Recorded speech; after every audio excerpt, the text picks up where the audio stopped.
I'm ready whenever you are, Mike. Ready to. And I'll keep your eye out for a guest, and I'll direct her on what to do. Okay. Cool beans. Intro right here. Can you pass the champagne? I think you. Baby hands. I should have asked you to pour it for me. I have baby hands. I do. I don't know if that bottle's safe on that side of the room. Why you say that? Is there a charger over there? I think there's an outlet behind you. Is there? Alright, cool. I just want to make sure it's good. Alright, we are ready to rock and roll. You guys ready? Ready. Alright, cool. We'll do 10 seconds of silence, and I'll play the intro music, and you guys will be good to go.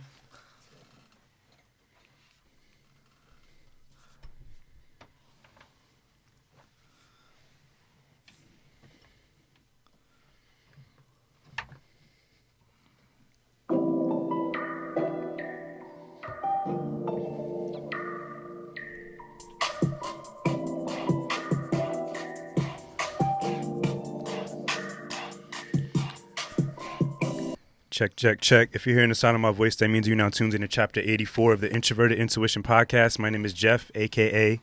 the Ambitious Introvert. New nickname on deck, you know what I mean? I haven't been... I like that. The whole petty podcaster shit is dead. It's over for that shit. No, I like That was this funny one. too. I But feel- I guess this one's more positive. I'm working on it. You know, I'm trying to keep up with y'all. Y'all have great nicknames, you know what I mean? Across from me, I have my two co-hosts. Ladies on the way. Introduce yourselves for the new listeners. We have listeners in South Africa, in the UK, Ooh. so they may not be familiar with you guys. Awesome. Hi, guys. Coco Riley. How's everybody doing? What's going on, everybody? It's your man CR908 representing Jump Out the Frame, JOTF Records. What's good? Yes. his intro. And across from me, we have a special guest. Man, shout out to Instagram's Explore page, man. It's amazing. You could just find, if you're looking for somebody, just go there and you'll find exactly who you want to work with in within minutes. And also, another guest we reached out to, it didn't really work out. Her name is YouTube is T Talk. Miss T Talk. Miss T Talk. She did something with your company, and I saw that. I saw the Instagram page, saw all the work you were doing, and I was just impressed. And I was like, who started this? Who began this creation? And how do I talk to them? And Appreciate that. Really do. here you are. Please introduce yourself to the people. My name is Kai Cogswell. I'm the founder of Young Atlas. Young Welcome, Atlas. Yes. Thanks for having me. Of course, Harlem, New York, right? Of course. Born and raised. Hustle Town. 212. Word. Hey. It's not a 212 thing. I don't co-sign that. He seems even more aggressive about that than you sounded earlier when we brought that up. What's your history with podcasts? Do you have a history with them? Do you listen to them? Do you work with them often? I just think it's a great way to kind of get your platform out there to the right people, you know, because people that are putting podcasts together are obviously creative and are the type of people our company wants to work with, you know. It's more than just getting on a podcast. It's more building a potential nice business relationship. Like, I think with you guys, everyone here, there's more stuff we can do than just this interview, you For know. sure. This can be the start of, like, you A know, good something business great. relationship. I Yeah, agree. exactly. I foresaw that too, but I really just wanted to get to know you as a person first, because for someone to start their own brand company, there has to be some more history behind that. So I guess take us back to the quote unquote beginning of your creative journey, your entrepreneurial journey. Like, where did it start? For sure. So I'm born and raised in Harlem, middle class family, and I was an only child, so I was fortunate to go to a private school, and I think that's kind of where it all started. Like, you know, I was just seeing, like, kind of my mind was blown with all the money out there and all the opportunities that were going on. And when I got older, everyone was like 16, 17, you're in these schools, everyone's going to nightclubs, right? Like, they're partying and they're throwing like $300, $400 out of their pocket on a weekend. Right. And I wasn't one of the kids like, no, I'm just going to stay home and not do anything because I don't have the money. So I naturally, for survival, to get into that mode, I kind of had to figure out a hustle, how to make my own money, you know? Right. My parents weren't going to give that to me.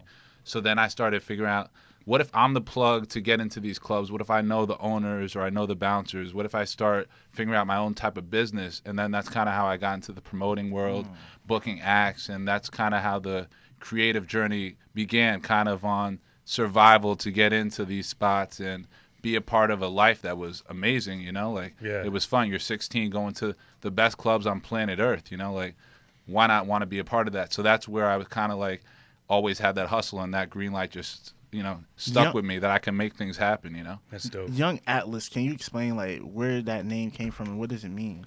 Young Atlas is, well, we're pretty much a bunch of young entrepreneurs that are trying to help and build businesses in the creative space, kind of first off in New York. And New York is such a city where there's so many different people from everywhere. So we were just like, why not the name Young Atlas? My friend was like, yo, you should start a company and the name should be Young Atlas if it's going to be a platform for artists. So that's kind of I just took it from there and I just stuck with it. I think the name is good, but I think I do have some like people are like, oh, what is Young Atlas a lot? So I kind of have like, should I have named this something different? But No, I don't think sure it's a- once you yeah. explain it, I feel like people get it. yeah, And yeah. I feel like, you know, having a name that's thought provoking, you know, Yeah. is a great thing. You know, Right, people right. should ask what's that. You know, course. I feel like, I think I'm that's always a good name. nitpicking, you know? I immediately thought about the god Atlas. Yeah, like, yeah. Atlas Shrug. And, Yeah. And I was like, okay, maybe he was a fan of that, and then he was like, okay, tied into my company, but Right. definitely doesn't sound like it. Hi, Lainey. Welcome. Welcome. Hello, hi everybody. Your shades Sorry. are cool as hell, by the way. You stole those? Yeah. I'm lying. I did not steal them. How's So everybody doing? I'm sorry. we're good. Continue. Chilling. So did you go to college, like to start your, I guess, entrepreneur journey, like to study business and all that? Yeah, I went to Rutgers, and Dope. I wouldn't say, you know, like I wasn't a good student at all. You went to know? New Brunswick or Newark? I went to Newark. Oh. I didn't get into New Brunswick. I was a terrible high school student also. You know, so my godfather luckily was at a position of power there, and he got me into the school, you know? Like I got terrible grades. I was always just kind of doing my own thing, you know? Like and at Rutgers, I was more focused on building the radio station and my own real estate club there. Like I wasn't really focused on classes. I was throwing my own parties outside of off campus at the clubs and stuff. And yeah, I was just kind of trying to figure out what it was I wanted to do, but I knew I wanted to always start a business like very young. You know, I was like, I got to figure out what it is, and I like the entertainment business because it's really like how creative you can be, how much hustle. You know, it's not about like that book smarts. It's more about just hustle, making moves, Right. and that's what I liked about it. That's what drew it to me because I feel like you can make things happen if you're really driven and you have a creative mind, which I thought I had. You know. It's funny, like I'm also an only child, so I kind of drew my creative inspirations and like will to like be creative and entrepreneurship from like entertainment through like films and stuff like that. Because Sure. my mom and my grandmother, like those ones who really raised me, they weren't really doing anything really creative. I mean, teacher, I mean, I guess it's kind of creative, you come up with lesson plans and stuff like that, but Create minds. yeah. Deep. I, That was deep. I kind of just shaded my grandmother and mom too. That's fucked up. But like, I was curious. Like, did you have your parents? Were your parents doing anything business savvy like that that you drew inspiration from, or was it like your friends, or what was it? It was a mix of both. My mom is one of my idols. She was born in, shout out to Jay. She was born in Marcy Projects. She pretty much had to, she was going to foster programs for a while, and she got herself into community college, then fought to get into NYU, and then teachers, you know what I mean? It's just self-made. So she has that real grit, I can't make excuses, when I talk to my mom, because she did it all. And then she started her own business after the bubble crashed in 2008. She used to work at Chase. She was making a lot of money there. So just to see her bounce back and kind of start her own thing. And we work in the same office. I help her out with her company, and we see each other every day. So that's definitely an inspiration. And my father was the head of Harlem Urban Development Corporation in Harlem. So he was more of a 9-to-5 type of guy, but like he definitely had to be a creative entrepreneur for what he was doing. Right. So I definitely have I'm blessed. Like my parents have worked very hard, and they've been very successful in their own right. So they've always, they were never like, oh, do something safe or none of that. They've really like been behind me, like helping me out and forcing me to kind of go for it, swing That's big. great. That's great support. Yeah, For I'm sure. blessed. Your family, at the end of the day, who are you really going to have in the end? The friends, the business partners will dissipate, but your family's always going to be there. Exactly. I'm an only child too, by the way, so that's 3. Only Shout out. child. Shout out to the only children. Only child syndrome. Only ones. Yeah, like I always found myself also gaining inspiration from my friends. People who were doing more, I guess, quote unquote, more than me. And did you ever find yourself on your way up, like in the early stages of starting your career, like comparing yourself and think maybe I might not be able to do it like this person? Like you mentioned Jay, like Jay was like the blueprint for all of us, right? Yeah, that's a great question. I've started to like try and not think like that as much because that can be a little bit like depressing if you keep comparing. Everyone's different, right? So, Yeah. like the person I first started promoting with, he's managing what's her name, Normani from Fifth Harmony, and she's dope. Jacoby Banks. Like he's just murdering it. Just got to deal with Rock Nation. I'm like, Whoa. I'm not at that level yet. You know what I mean? But Yeah. I use it more as inspiration. Someone it's still like we have a good relationship. So I think it's important to really stay focused on what you're doing and just make sure you don't get caught up in all the noise of what other people are doing. Like For sure. it's easier said than done with social media, but that's been important for me.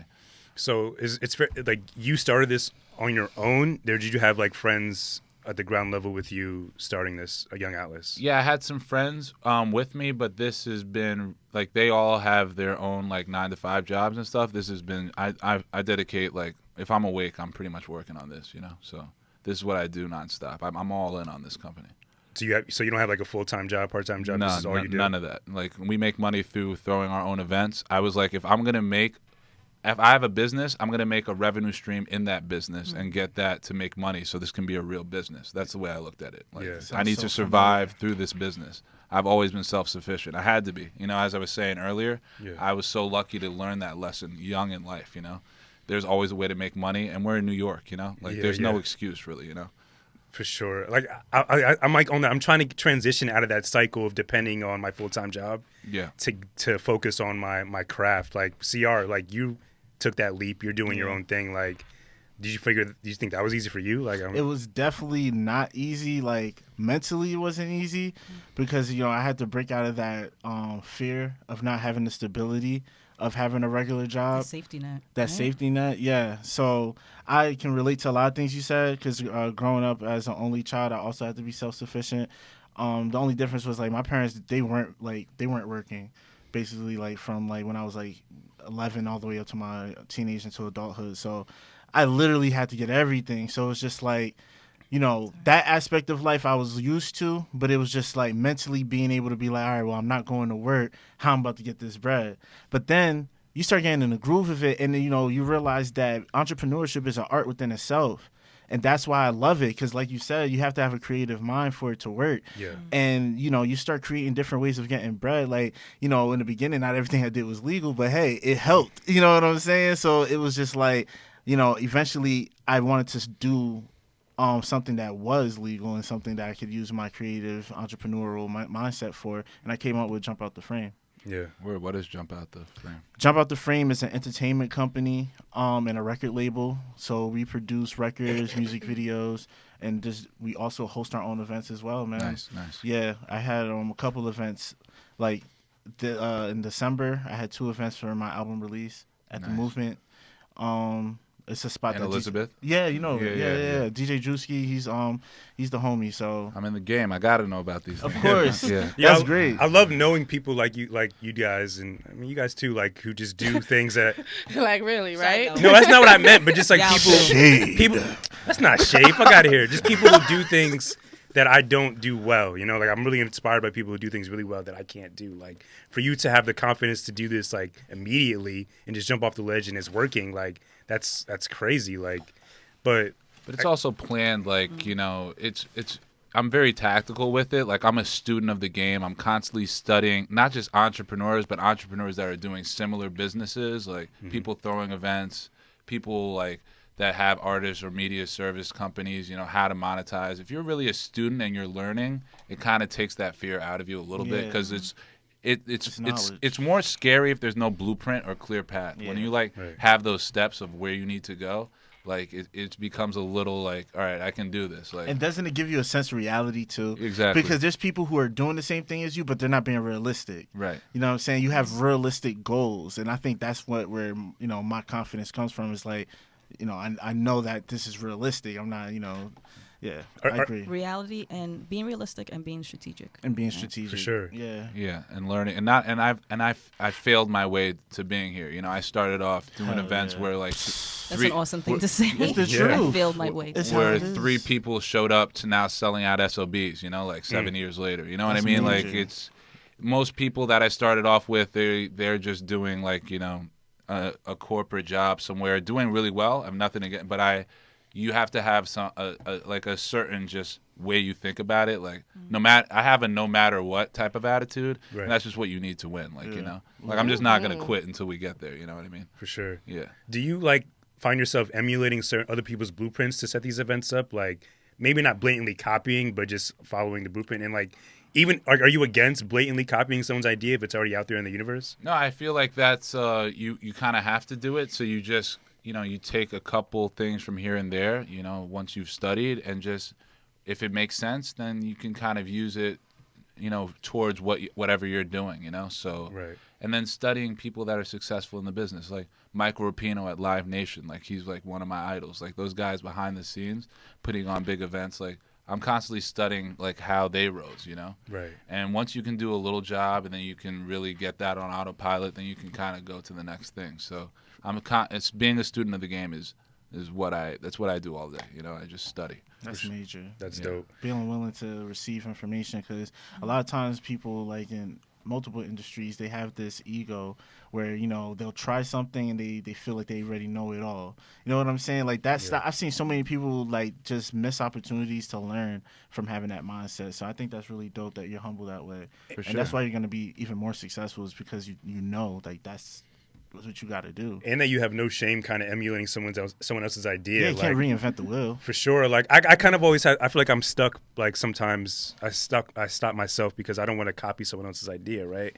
I wanted to be as original as possible, but hearing you say it, like, kind of makes me feel like there's no shame in doing it. Right. Like, Yeah, if it's out there in the universe, right. Because anyway, you're still gonna execute it a little differently and put your, you know, Yeah. different twist on it. So you Right. know, there's definitely no shame in that, you know, and I think our company is still very different, and I think there's going to be more companies like it. That just because when I saw the music industry changing so much and albums not selling anymore, I was like, who's ever putting on these concerts and shows, they're getting a lot more power now. So Way more. I think let me not stop doing this. Let me get really good at it, because then I'll be more impactful to a lot of artists, you know? Right.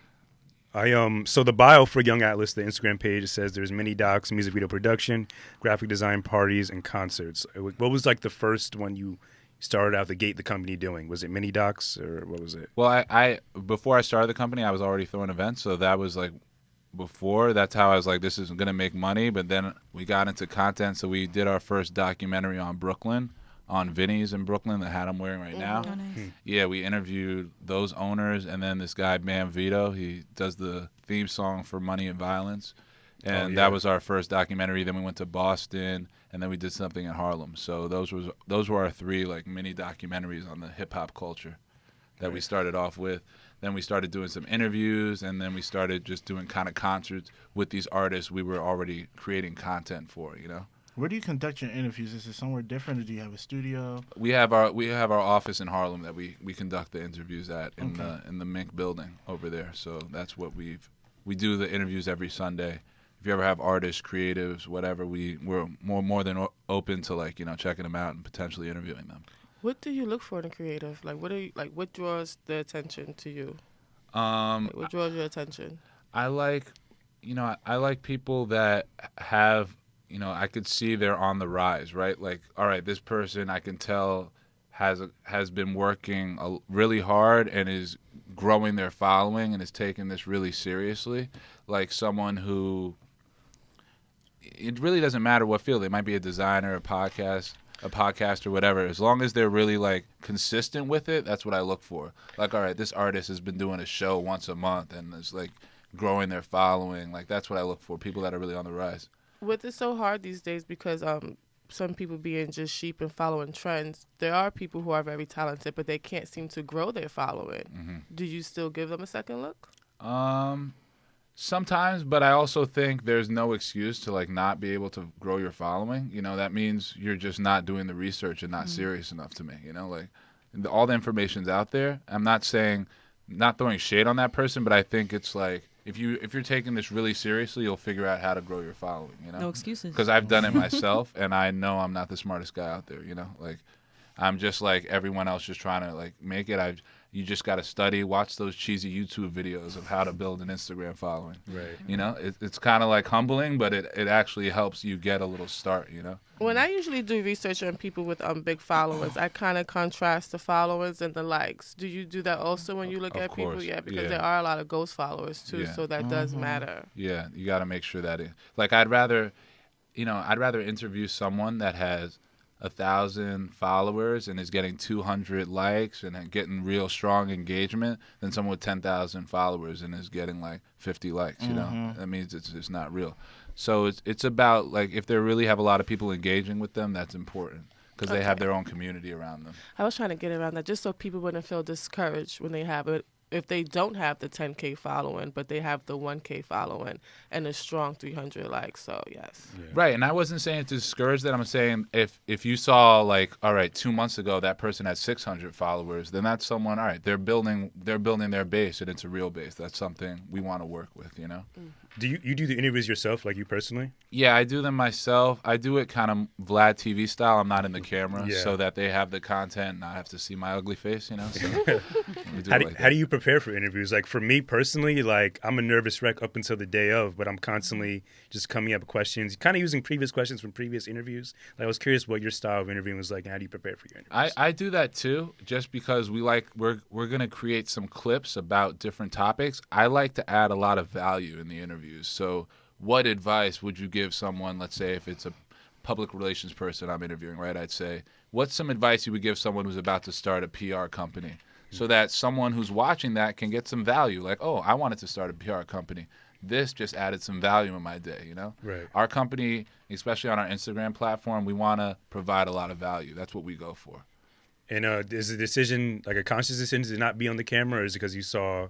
Is it like, do you feel comfortable in front of the camera? Is that why you? I do. It's more, I feel like it's more based on, I don't want it to be that I have to do the interviews. Anyone can be behind the camera. So it's not like anyone gets attached to a certain host. Mm-hmm. And also I think the content just looks a little better. And the guest is more incentivized to promote it if it's just their face on it, Mm-hmm. So it's really just just a tip. it's really Yeah. it's really just a marketing play to me, And I saw the way, and just like emulating, I saw Vlad was so successful with it. I was like, let's do it like that, Right. And I think it looks better than, like, no offense to No Jumper, I like watching Vlad's interviews more than No Jumper, just because you get to really just see the guest, and then I can chop them up, and they could just have like a 20-second clip talking about something that's interesting, and I can chop it up a little easier that way. Right.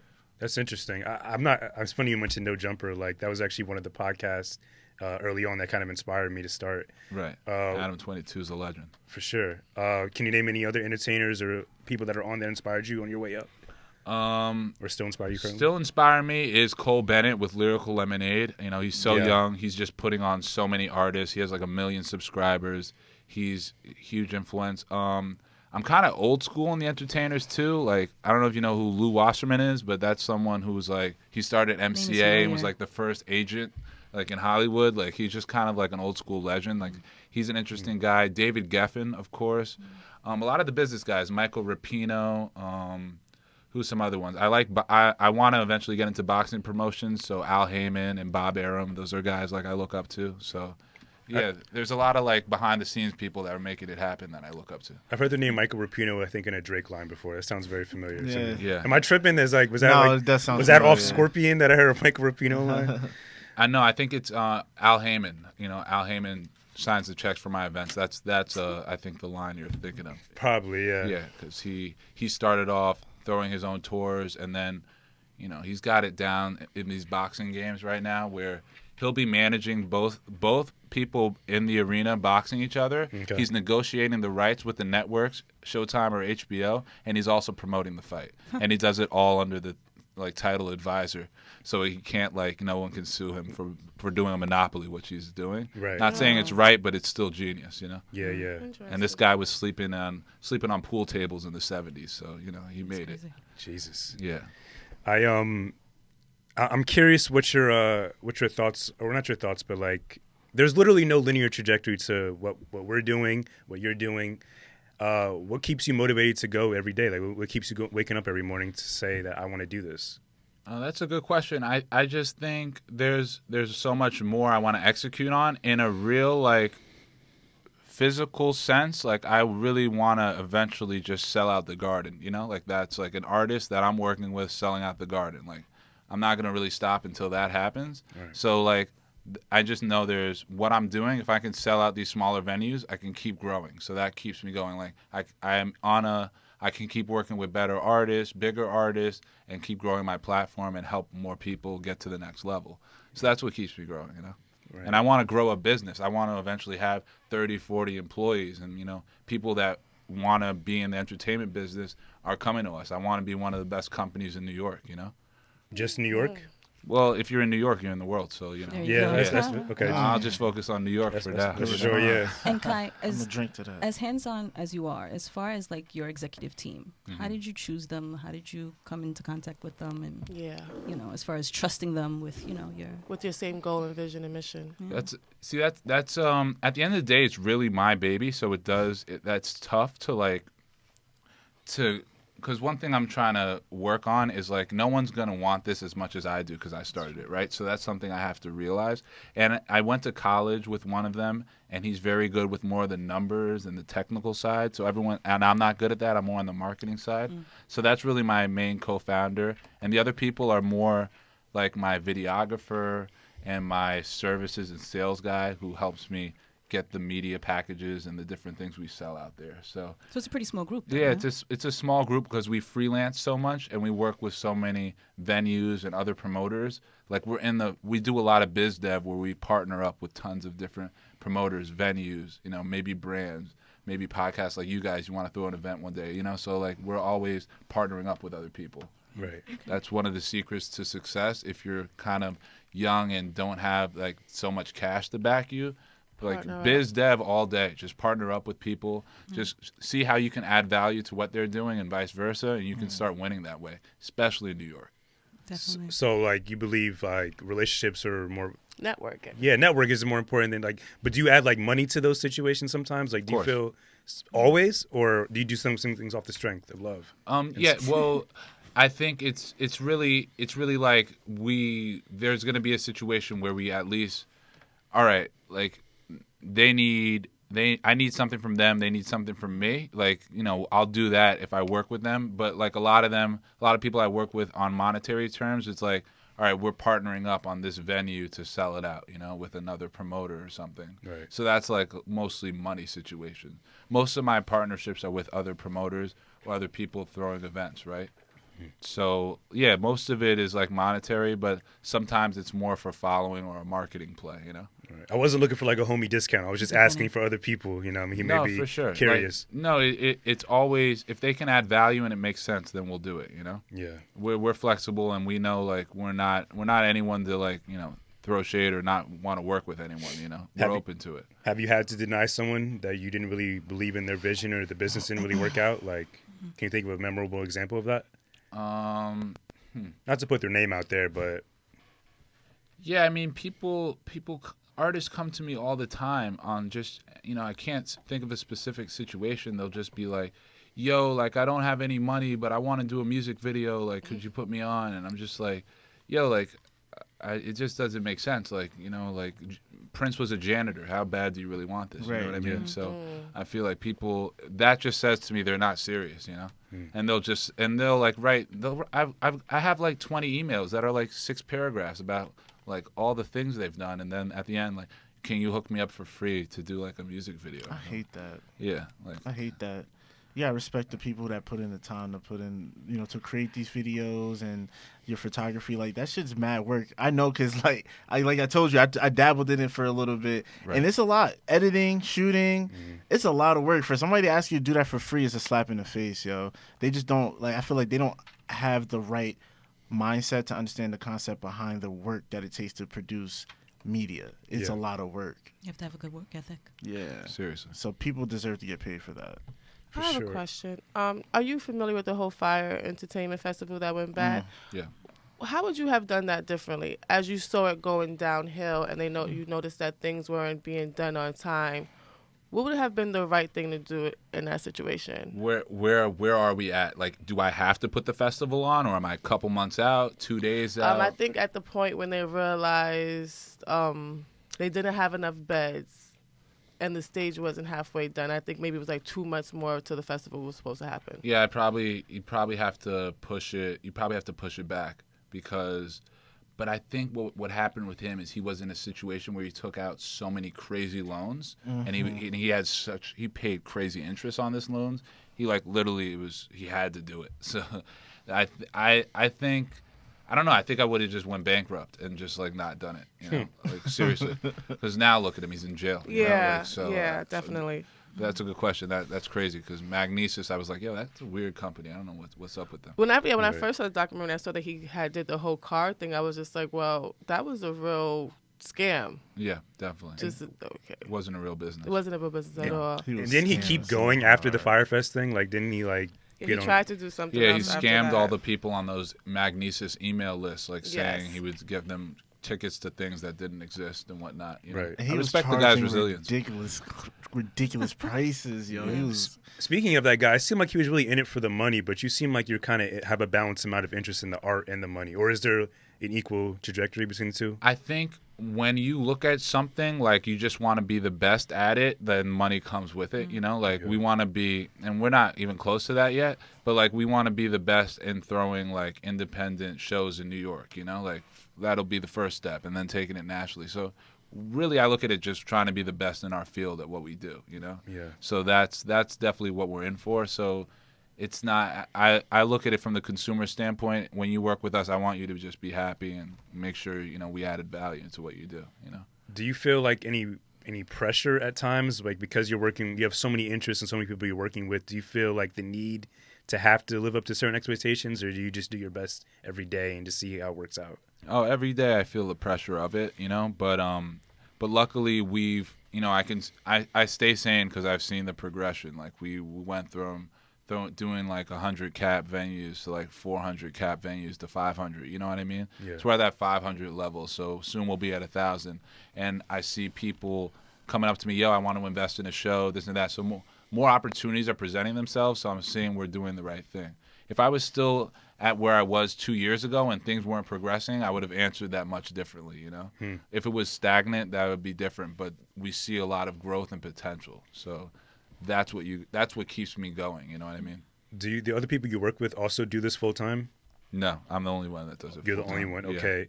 I have full-time videographers. They do have other clients, but I'm the one who's doing this full time. It's still this is still a year and a half into the company. A year and a half? Yeah. Oh wow. So I have a question as well. Like, so with that, you wear a lot of different hats and you play a lot of different roles, right? Yeah. So like, what are some of the skill sets that you particularly have that keeps this whole company afloat? I would say just being self-sufficient and understanding how to wear those different hats. Like, I think it's a blessing to actually have to wear those different hats. So what eventually, are some of those hats? So I know how to do our own PR, right? Like I'm sitting here doing an interview with you guys, promoting my business, right? So I'm PRing my company. I try and have one of these going on at least once a week, and then building business relationships is what I'm already good at. So I try and do that and get great at it. Accounting, I use a credit card for anything business. I just put in everything checks I pay people. They're like, yo, that's mad old school. No, it's so I can see all the books and know exactly where the money's going. Yeah. Marketing and Instagram, I do outsource that a little bit and work with some companies, like not the cheesy ones. Yo, let me grow your following, those, but like, real actual social media companies that charge me like a monthly fee. I work with them too. And like just promoting the business is really the main thing, and creating business relationships with different people, biz dev, as we were saying. Okay. What's like the hardest part of doing all this? The hardest part is there's so many hard parts. I guess like it's kind of just not getting overwhelmed and letting some things fall through the cracks, because at the end of the day, like it's just me doing it really like full time. I definitely have like some good people helping, but yeah, just not getting overwhelmed and kind of just not getting, because once you're getting too stressed, it's debilitating, so just kind of like relaxing and once a day just like looking at my phone and looking at the bigger pictures and the goals that I have, you know. That's like just stress, man, you know. Man, you preach it to the choir, bro. Yeah. Like, Yeah. so like, what do you do in those moments when you kind of get stressed out? Do you talk to someone? Do you just sleep it off? Like, what do you do to escape the stress? I talked to my shrink. He actually lives in my house. No, I'm joking. I was about to, yo, that's dope. So you get a different type of money, Right? right? I'm like, damn. Nah, I have a great founder that started the company with me, Nate. So I talk to him about it. If it's business stress, I have a great girlfriend that I talk to about stuff, and my parents help me out with stuff. So I have people that I can get it off my chest. And I honestly love just taking a walk through New York. This is one of my stress tips. I'll take like a 2-hour walk in New York and just kind of like, you know, just see what other people are going through life, you know, like. Look, someone else is going through way more stress than I am, you know? Yeah. And I always think to myself, I'm so lucky to do what I love full time. So, like, I shouldn't take that for granted, you know? So I kind of snap out of it pretty quick. It's never that bad. How old are you? I'm 27. Okay. Jesus. So like, I mean, but on your way up to this point in your life, like, was this always plan A, or did you have a plan B? Do you have a plan B now, or is it always just plan A, plan A? Plan A all day. All Wow. day. That's the way to I'm a go. gambler. Power of the mind. Yeah. Yeah. I don't actually Shit. gamble, but yeah, like if I'm trying to, you know, as I said, this is what's it's just a matter of time. That's the way I look at it, you Yep. know. Yeah. And I've already had I've already been able to make some money with my own company. Like, why stop, you know? Like, Yeah. it's not like I haven't been able to do anything. Like, we've been making some progress, you know. So Yeah, if you can make 100, you can make 1,000. If you can Exactly. make 1,000, you can make 10,000. it's just multiplying. Sure. it. Yeah. Exactly. I'm fucking inspired, bro. That's like, Indeed. cause Appreciate that. so you don't ever overthink. I'm fucking shocked that like you don't maybe get stressed about it, like, or you do, but I overthink all the time, but I really do study so many entrepreneurs all day. So Yeah. that's like, I'll be working in the office and I'm like answering emails and I'll be listening to like Guy Raz, that guy who has the podcast on how I built this, and I'm learning about some other company in my ear, you know? yeah, So once you kind of deal with and listen and realize every entrepreneur is a human, and you kind of realize, yo, like, this is normal what I'm feeling. It's kind of like helps you go on, you know what I mean? right. Like, yo, everyone's human. Like, everyone gets stressed out. But at the end of the day, you're doing what you love for a living. Like, that's maybe, you know, not many people have the opportunity to even do that, you know? For sure. So I just have to realize how blessed I am every day, you know? Amen. I You get know- to sit here and talk about my business for an hour, you know? Yeah. I don't know if this helps you, but it helps me. Like, when I read up on the failures of people who are super successful right now, Yeah. like, that shit makes me feel good. Why? Because they persevered and they're like the shit now. You know what I mean? And Like, it humanizes them. Yeah. it humanizes them yes. because it's like it's so more real. It's more realistic. Like, I remember I was listening to the Breakfast Club today, and Charlamagne was talking about, like, yeah, I've been to some empty T.I. shows, some empty Jeezy shows, Yeah. and I'm just like, yo, even T.I. and Jeezy had empty shows when they first started. Like, it's literally part of the process. Like, you can't skip that. And I felt like, yo, that was such a stress relief because I've been through that, like, earlier in my career, and it's now that people are really coming out for me. So when you were talking about, like, you're growing, you're following and stuff, like, there's no way around it. You just got to work. You got to show up. You got to meet people. There's no way around it. Yeah, exactly. It's definitely, you know, the guy who started KFC, like, hit that when he was like 60 or 66. something. Yeah. You know? Like, yeah, that's why they get successful, because they have that no matter what attitude, you know? It's Yeah. gonna work Didn't out. Jay Yeah. drop Reasonable Doubt at 26, 27? Yeah, exactly. The Uh, best thing that ever could have happened to him, you know, Best going. thing. That's why he's such an insanely good businessman. He had to do everything, you know? Yeah. Still the best album out currently, in my opinion. So one of the best hip Am I hop the albums only ever one who released. prefers the visual over the? Like, I have to watch it for some reason. What do you mean? Reasonable Doubt. Oh, like you prefer it over the actual, like, why? I don't know. Is that banana pudding? I mean, I did bring it to share, then I just started eating. Yeah. This is the second time you bought mad food and didn't share with nobody. No, I didn't put my There's fork back in it. extra. There's extra. But there's only one brought spoon. it I to- love no, banana I brought, pudding. There's spoons in here. Like, don't play with me. Yeah, I'm just ready. making sure. I would love to hear about what some of the other hosts here, like, you know, what you guys' story is a little bit more, if that's okay. Let's start with the Uh-oh. ladies. Start with the ladies. Uh-oh. I talk too much. I'm sorry. I get excited. My bad. No, it's great questions, by the way. You know, I might need a co-host one day. Yeah. Oh. You know what I mean? Shit. You heard it here first, YouTube. Lainey, Coco, who wants to go first? I'll go. I am the self-described mother of the group. I'm actually, as far as what I do for work, I work for the city, financial. Just now getting into the podcasting thing. Been doing it for about a year. Nice. And I'm looking to start an online spiritual business. So yeah, that's what I'm actually studying up on now. Very cool. Very cool. And I'm a mother. Yes. How old is your? Older, 23. 23. Yes, Okay. my baby. This is your second podcast. It is my second podcast. That's right. How are you enjoying it? It's fun. It's definitely bringing me out of my shell. It's helping me with my anxiety, and I like it so far. So That's keep good. doing it.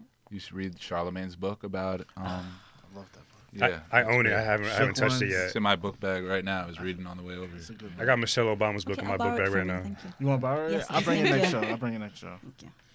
Miss Laney. I got I back am privilege, Lainey. too, I if you feel want. like I'm the self-proclaimed wild child of the group.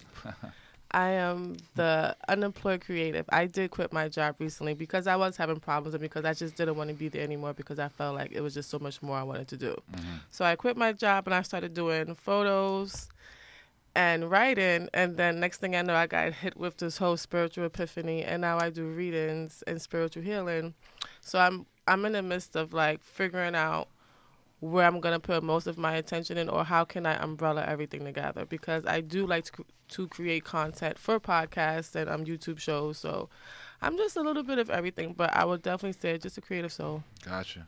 Congratulations. And a writer first too, but yes, It's a creative big soul. leap. Yes, I did take the leap. And the funny thing, I have a quick story because I quit 7 months ago and I was like chilling, lollygagging. And then like this week I got this letter in the mail. And I swear, I've never put foot to pavement so much this week. Like, when you truly say, if you really want something, you got to put, and he's definitely not playing, y'all. If you really want something in life, just do it and work at it. The amount I did this week and that I did in the past 7 months is just, I'm like, Helena, are you serious? Right. Like, why was I playing for the whole thing? Well, I did need a break, though, too. No lie. I needed a break. But this past week was just an eye-opener that I'm on the right track and not to give up and keep going. So definitely just happy to be here. And I started podcasting with Coke. Well, actually, a year ago, we started together. Okay. And then Jeff invited us to do this show together. So we just been one cute little happy family. Love what you guys Sure. have going on here. This is great. Yeah. Do you want to keep going with the introductions, I guess, the proper introductions? Like, Yeah. Start with go CR. Who are you? Yeah, so I was born and raised in Jersey. I still love New York people, though. We're in Jersey. Elizabeth, I was born and I was raised in Roselle. It's like a small black suburban area. Yeah, I know Roselle. Yeah, I love Roselle. Went to all the schools out there, Abraham Clark. Okay. Yeah. Went to Jersey City University. That's where I started my record label. But I've been rapping since I was 10 years old. Nice. Yeah, freestyle before I started writing anything. I always had a talent for it. I was signed to an independent label called DLE Records. That didn't go so good. Dude that was running that company, he was actually from Brooklyn. And he was a little shiesty, still shiesty, because there's people out there that have reached out to me Not about... everybody from Brooklyn is shiesty. Not everybody, but it's crazy. Should guys. we- should we I got expose family them? from Brooklyn. Nah. I don't put... Are you I from am. Brooklyn? I am. Okay. I have to clear that up. Yeah, I got some cousins from Flatbush, and they're shysters. All right, well, all right, now you're getting real For the specific. past two shows, I Okay. kept saying Jersey for certain things. You know, your Wendy's can't and your disagree. Whitney's. Shit. It's real shit though. Damn it, Flatbush. But I started my label while I was in college. Sorry, my girlfriend was lost. I was just telling. yeah, you're good. She was born in New York and still doesn't get it. I was born in New York. It happened. I feel like finding here is actually kind of complicated, though. It's not. It's not. Manhattan's on a grid. Just keep turning right. You'll No, wind but- up in the I same just place. But in learned this 2 years building, ago. I If feel I'm texting her, there's no excuse. You know what I mean? Heard you. You can put it on Google Maps. You know? But I started my label while I was in college. I also was like president of the Haitian Student Association, so I was used to being a leader. You got the Haitian crowd. They come out to events. They come out, bro. They We're show gonna me make some mad money. love. We'll talk. That's what I'm saying. Like everything you've been saying is like the universe provides, bro. Like, Yeah, definitely. Because I finally have reached in this level where I'm starting to make money with my company. Because it's the Right. third year we've been in business. The last It's big 2 to 5 years, man. Yeah, the last big thing I did was Yandy Smith's birthday party. I performed there. Nice. Jeff and Coco came through. It was a great vibe, you know what I'm saying? It's at the movement space, and you already know about that Yeah, spot. So I just been climbing the ranks, my dude. Like, you know what I'm saying? I produce my own, I don't produce my own music. I write my own lyrics, but I have a producer. And I publish everything through my company. I registered with the state of New Jersey. I'm incorporated. I do my own taxes. You know what I'm saying? So it's I just respect like that, man. just Keep it doing up. the same shit as you, just Yeah. literally just grinding out here trying to survive as an entrepreneur. Right. It's not easy, but it's worth it. It's worth it. And I've had some bad events. You know what I'm saying? I've had some events where it wasn't bad, like in the essence of nobody showed up. But the first event I had was like a mixtape release for Straight from the 908. And I realized I needed a team. Because I literally was doing everything by myself. I got the grill going. I went to the store, got the burgers, the hot dogs. Then I came inside to make sure the artists were good with the DJ. Then I was organizing people. I was trying to take pictures. Like, by the time it was time for me to perform, I was drenched in sweat. Yeah. You know what I'm saying? It's just like, it was too much. And that's why I realized I needed That's a great point, because what I think people need to understand about entrepreneurship is, and having a business is, I look at it like this. I don't have a real business unless I don't have to be there and it's making money, right? Like, that means I'm still kind of a freelancer, because if I'm not there, it's not making money, everything's a mess, you know? But like, if I can leave the office and take a vacation for a week and I come back and things are on point, you know, then you have a real business, you know what I mean? So, and I think the key to that is creating systems and putting the right people in a position systems to run all them. day. All System day. all day. You have a problem, try and automate it, you know, outsource, I feel like we're kind of like trying to pitch ourselves to work with you right now. Like, we're just like, this is our interview. You're interviewing us right now. Well, it's interesting what you have going on, since we have so much synergy in what we do, you know, so. For sure. And like, I started this podcast a year and some change ago with somebody else I consider my best friend, but that kind of fell off. But the reason I started it was because I suffer from depression currently, but like a year ago was really, really bad. But I noticed like the only source of light and entertainment and freedom I got from that darkness that depression brought me was podcasts, like the Joe Budden podcast, the Brilliant Idiots podcast, Shane Show. And when I kind of got to a space of where I had a clear head and I was free from that, I thought to myself, well, first of all, I got tired of like debating podcasts that couldn't hear me, like yelling at my phone. They're saying something wrong. They can't hear me. No one can hear me. And also, I kind of wanted to be that same escape for people who suffer from depression by providing my own inspiration, my own opinion, my own entertainment. And Introverted Intuition was born. Like, I was doing it with somebody else, and then fast forward and invited these guys to come on and to support me, and we can do this together. And it's been pretty successful so far. Introverted Intuition is really the embodiment of my entire existence, you know? Like, if you know the definition of those words, you can kind of guess the type of person I am or whatever. But yeah, this podcast is really it's completely selfless. I just want to help, you know? I want to help. I want to be people's escape from that darkness. I want to inspire people to show them that they can do it on their own, you know? And for sure. It's clearly possible from what you're doing, what we're all doing, you know? So yeah, it's important to give people a platform, you know? I kind of want to be that hope, you know? Yeah, exactly. You are, actually. You what? You are.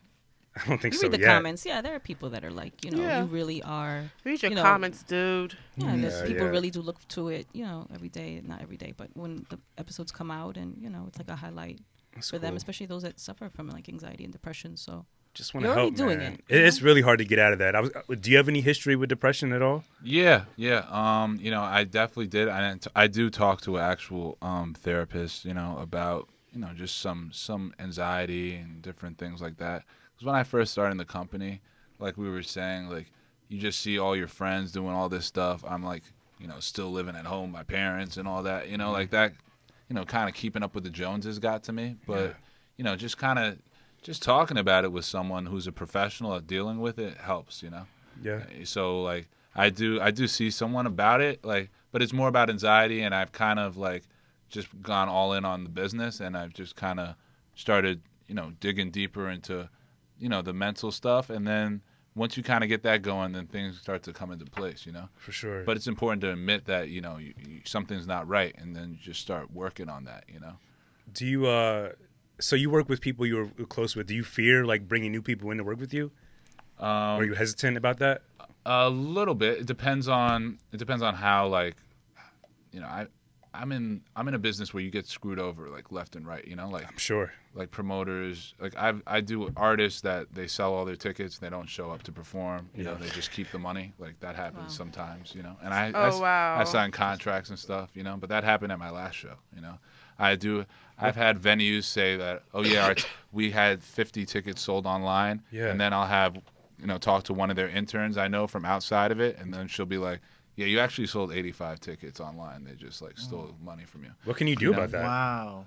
It's like it's tough because like sometimes you're in a position where, all right, I know that they know that I know, so I'm just gonna get a better deal next time and like, you know, just do business, you know. So, and then and you just tweak up a little bit. Now we're just selling tickets through Eventbrite, not through their system, you know. So sometimes if you have to do business with them, you kind of have to, but like sometimes there's a lot of people you can do business with, but it sucks because they know that they can get away with it. Some people, you know. That's crazy. So you got to just get to the place where, listen, we know, and you know, now we're buying your business. I feel like that's a super underrated aspect of entrepreneurship that people don't think about. Like, you have no option but to swim with the sharks. Like, you're going to deal with people that are shisty. You're going to deal with people who are shady. Like, some people will try to have the strategy of just avoiding those type of people, but they're it's inevitable. You know what I mean? Because there are a lot of shady people who are in power position. So your best bet is just come up with a way of being aware of it and strategizing and being smart, because business is all about tactics and strategy. You know what I'm saying? It's really. But why can't it be about integrity? Like just because moving on the strength that's of like not your reality, own. man. Yeah, most I people know just, it's most super people like just don't have childish, People but don't a have childish that. way of and no thinking matter about, what, like even what if does season 1 teach you? Sorry, What does season 1 teach you? man. Honor and integrity does He not was talking matter. about that. He Yeah. was. You know? I'm just so big on integrity. It's just like if you see someone on the rise, like why won't you just show them love off the strength and help them? You know, why won't you, especially if you're in a position to help? That's why I don't know. That's how I'm gonna be when I'm up. You know what I mean? Everybody's Like different. You I'm know, gonna you help. say that now. No. It's one of those things. Like you say that now, and sometimes you could get jaded because on the way up you're helping people, and then everybody just like sticking forks in you too. I It guess. goes both ways. Like, Yeah. people take Perspective, advantage of yeah. generosity. You could be too nice, and then, you know, people What's- take advantage of that. What's the ratio of times you've worked with someone off the strength of love without money? Like, is there a steep difference between the two? Or business is business. Period. Yeah. you know, it depends. It depends on who they are, and like, you know, yeah, I've definitely, you know, I've definitely done that where like, yo, I went to college with this guy, I'm gonna help him out, but like, you know, most of the time it's just really business because there's not only so much time in the day, you know. Yeah. I'm not Mother Teresa, but that's not, you know, sure? But I also, what you were saying, like, even though I've been screwed over a lot, like, it doesn't, no matter what happens, you can't change like who you are and your integrity just because like the game's fucked up. You still got to stay like, you know, stick to your values, and believe me, that will prevail. You know what I mean? Yeah. And as fucked up as it is, you still Never learn from fold. those things, right? Yeah, You still exactly. learn from when shit like that Like I've gotten happens, screwed over unfortunately. so many times, and I know I will get screwed over more. But like, no one can bullshit me in terms of like what's gonna go down, really. You know, like because I've seen it all. You've been conned so many times. It's Oh, like, yeah. you know what I mean? I'm the same way. It's like I've been conned so many times. Like, I know I can smell bullshit from a mile away. So it's just like at this point, I just don't waste my time. And yeah, if I wanted to if I really wanted to make some serious money, I know how to con. Like I've seen it all. Like I would be the Plan best B. con man out there. Plan B. Yeah. You got a Plan plan B. B. Look at that. If I get stabbed in the back a couple more times, Yeah. like, I'm gonna be one of these fake booking agents as soon as a rapper gets out of jail. And like, Tekashi 6ix9ine coming home soon. yeah, exactly. I need the wire, 55% deposit. you know? Word. I've gotten like fucked over sometimes, like more so like personally than business, because I'm just getting into this business lifestyle. So like that's why I feel like I won't really change as much, because I've seen how people would do me personally. So I know they'll do it to me professionally. So I just feel like I would be more willing to do things off the strength of love, and if I could just help, you know, like especially I'm in a position to. Well, I'm just different. I feel Business is to me. Business is just about, if I'm doing business with someone, it's really simple. Like it's math. You're bringing something to the table, and I'm bringing something to the table, and then we're eating and doing business, right? So if I don't like that person, you know, Why break bread? Honestly, I think if I might break bread with them if it's just like strictly business, right? If it's a transaction. But if we're building more of a business relationship, then I'm probably gonna, you know, have to like that person. You know what I mean?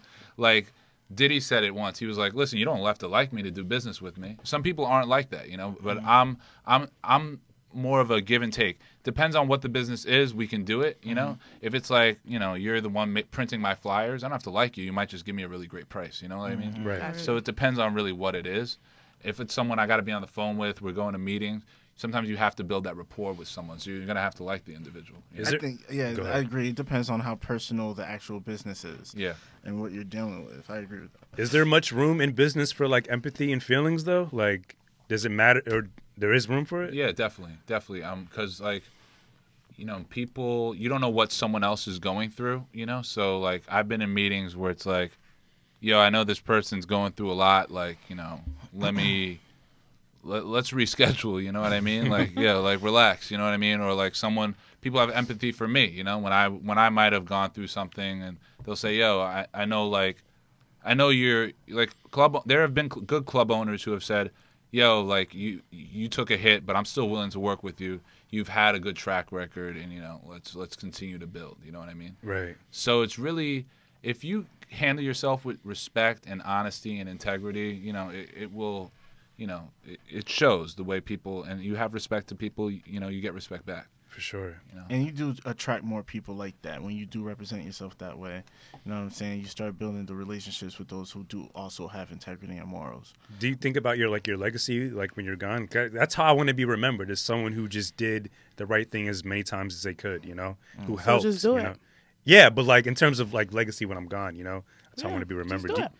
Do you think about that? Yeah, definitely. I think I'm one of those people that I was born in Harlem, and like, I have friends that were born up the block from me. They're like, yo, like we're gonna get mad money and get out the hood. Like I have a different mindset. I'm like, yo, Harlem's amazing. Like why not get this money and make our hood a little better, and like help some more kids out around here, like why are we trying to cure AIDS when the homie up the block can't even get get food? You know what I mean? So that's how I definitely want to build like the legacy in Harlem. I just want to focus on that, where I was from.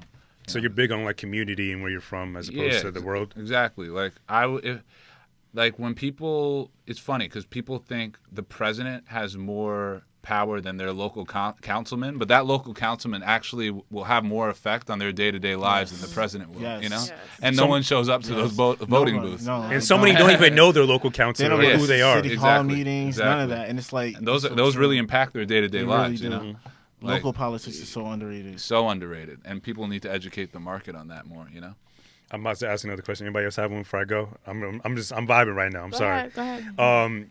Does what's going on in the world, like politics-wise, just world-wise, does that affect your mental state in any way and kind of affect your creation of these events and these interviews and all that? Do you pay attention to what goes on in the world? Yeah, when it comes to music, for sure. Like, we had a Nipsey set, on our last show. Like, I had a DJ play, like, 30-minute Nipsey set. So, like, definitely when it comes to music, like, even it was a hip-hop show, but Avicii was such a big DJ. Like, we, played some Avicii tracks, Peace. I think he's incredible producer. Like, if you saw the documentary on Netflix, it's really good. You should check that out. They have one for Avicii? Yeah. They have one for Avicii. He's a genius. Silhouettes is one of my favorite songs by him. But yeah, and like Donald Trump to me is cool because, not cool, but like in terms of just how the landscape of politics I think is going to change. I think it's going to be more like, all right, this person is famous, they might be in office, like, he's changing up. I think Trump is just a fascinating person to me. See, I thought I was the only one. I think so too. Yeah, I think I'm not saying I don't think he's a good guy, but I think his whole rise is incredibly entertaining. He's the biggest con man to me because I definitely. paid attention. He's a con. His whole team, like they didn't anticipate the win, but then they won. He just wrote it out for these past 2 years, and he's making it work. He has a following. He has a fan base. Like, yeah, and he understood like what type of like. A sophisticated New Yorker does not mess with Trump, Yeah. But like, if you're in the middle America, like they're like, "Yo, Trump's the man." He gave them hope. Yeah, and they don't know like what's going on. You know what I mean? Like, no offense to them, like I'm not going to WrestleMania. You know what I mean? Damn, that's shade. WrestleMania just happened, bro. Yeah, MetLife. I dropped off some people that was going to that shit. Man, but how were these people? What do you mean? Like, what were they like these people? The first, honestly, it was 2 sets of like Indian people for some reason. Okay. They were Middle Eastern. They were. My little brother went. Gotcha. Okay, but there was also like some people I denied rides to because it was too crazy. Because I do Lyft on the side. Yeah. So yeah. It was mostly white people though. Well, I wasn't saying any shade at it. It's just WrestleMania is mainly no, I know, but it's like a middle America thing, and that like Trump kind of took advantage. Like, look at the way he talks. Really simple words. Like he does everything for a reason. Yeah, right. It's very he lies a lot. Yeah, bro. Like it's look bad. at his tax returns. Like no, but he won't let us. That's the exactly. thing. Exactly. You can't see him. Damn. So like, I guess, so you are coherent. You know what's going on in the world. You do pay attention. Yeah. But it doesn't affect you like mentally. It doesn't like take you off your game a bit. Like make you not want to go and work one day. It doesn't really bother you that much. Nah, not really. Yeah, I just I'm really focused on what we're trying to build. So I'm lucky that I don't let that affect me too much. Right. And I really I like New York so much. So I really focus on like what's going on in New York City. So that's really what I focus on a lot. Like in a dream world, I would love to I wouldn't want to be president. And I don't really love politics too much, but I definitely would like to maybe be the mayor of New York City. Like that's something I'd be interested in. I could see that for some reason. Like I would love to be the mayor of New York. I feel like you'd be very efficient. I think I would be. I think really do. I think if we asked your coworkers too, they would say like you're a good boss too. You seem like you'd be someone easy to really talk to. I can get so much done if I'm not a good bad cop, but I'm a good cop, and then I'm like I have my guy who's like, yo, like you're doing a shitty job. You know what I mean? Like that's like how I kind of work.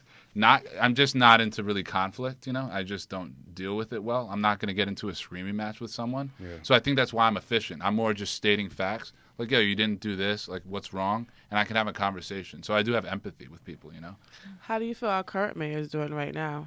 De Blasio, I think, is not doing an incredible job. I think it's because he's creating so many he makes it so complicated, I feel like, How do you feel, how do you think he handled when he gave the parents the ultimatum, either do this or get faced with a fine for the vaccinations in Brooklyn for the measles outbreak? That's, that's a tough one, I don't think he dealt with it that badly, I think they kind of had to get the vaccination. Like he was looking out for the health of the majority, So I think he dealt with it okay. Now they're suing him. The parents are backlashing. They're suing. Yeah. For his And I mean, he's running for president too. So. Yeah.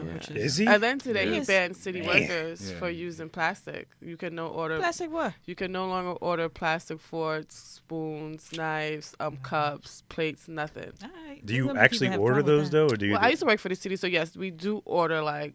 Oh, I thought you meant like consumers, like people just like customers. No, he said soon he's gonna privatize it and make it go to restaurants and private companies. But yeah, today he said he just no more plastic. The city employees or city agencies can no longer order plastic utensils. I heard that. That's very interesting. I didn't know that. I lost my train of thought. He said he wants New York to get the front jump on being more environmentally sound. And he feels that once New York does it, every other state will follow. Yeah, we have a lot of more bigger issues to deal with.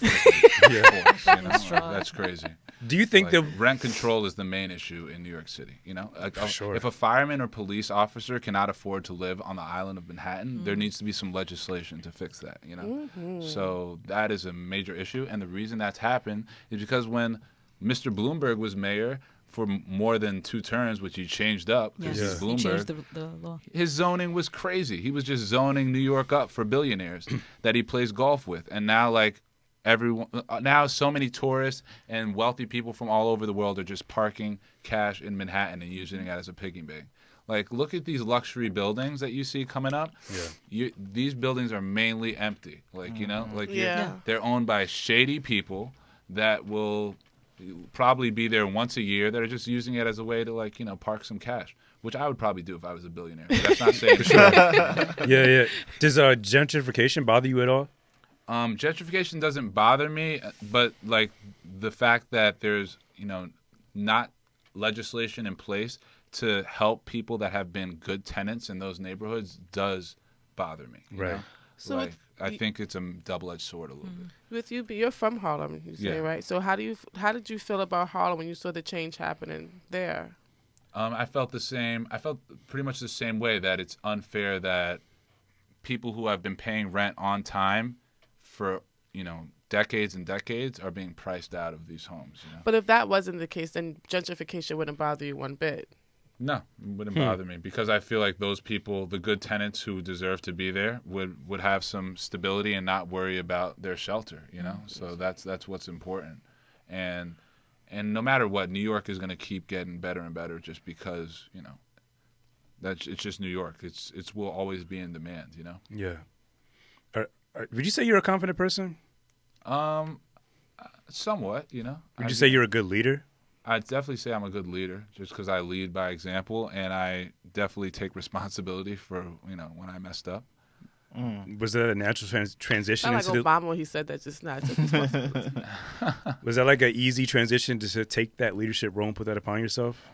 Yeah, I would say so. I was like a quarterback in high school. I like created, you know, stuff all the time in terms of like I started a real estate club at college. You know, like I've just kind of been confident to do my own thing. You know, Right. like I won't just walk up to the hottest chick and just start talking to her all the time. You know, but like you know, I'll say hello. Awkwardly, but you'll say it. Yeah, I'll say something. Like, you know, I'm the person where if there's no one wants to raise their hand to do it, like I'll probably I'll do it. You know what I mean? Right. Yeah. And are you the only child too, like them, or? He is. I'm an only child, but I do have 2 half siblings, but I didn't like grow up with them. You know, so it's pretty much just an only child. I'm a huge advocate for like self-reflection and just like, you know, just knowing who you are. So can you identify what you're bad at as a leader and as a person that you may want to work on? Yeah, I'd say like kind of stressing myself out about little things. You know, I'm a little bit too much of a perfectionist. Like sometimes I need to sit back and say, listen, we sold that show out. Stop worrying about like 5 minutes that an artist had a bad set, you know? So I think it's a double-edged sword. Yeah. And I think I am sometimes not as aggressive with people as like you kind of have to be in business, you know, like, but I think that's, you know, also a double-edged sword. Like that's kind of just my style. I'm a little more laid back than most like people in my industry, but that's kind of who I am. So I'm not going to just start screaming at someone, you know, like I see it's effective, but, you know, I think there's other ways of handling it. But there's been situations where I should have gotten more aggressive, you know. Are you working on that? Yeah, definitely. Because it's important that I realize these things. If I was sitting here like, I don't know what I'm good at, like that would have been a problem. You know? Right. Well, what would you say are some of your strengths? Say some of my strengths is definitely taking action, you know. Like I'll say something and I'll put it into plan that day, you know. Like Yeah. Like if we were talking about an event, I would probably have a venue for us next week. You know what I mean? Yeah. We would make it happen. We can have that conversation. It's no problem. 100%. No problem. I'm excited to build with everyone in this room. Oh shit. I love it. That's really amazing because like I was really inspired as soon as I went through your page a bit. Like I was really inspired because, again, I'm inspired by people who do things really well that I don't do, and I don't know anyone personally or kind of within arm's reach who's doing what you do. So thank you for starters. Like it's really dope what Young Atlas is and will become.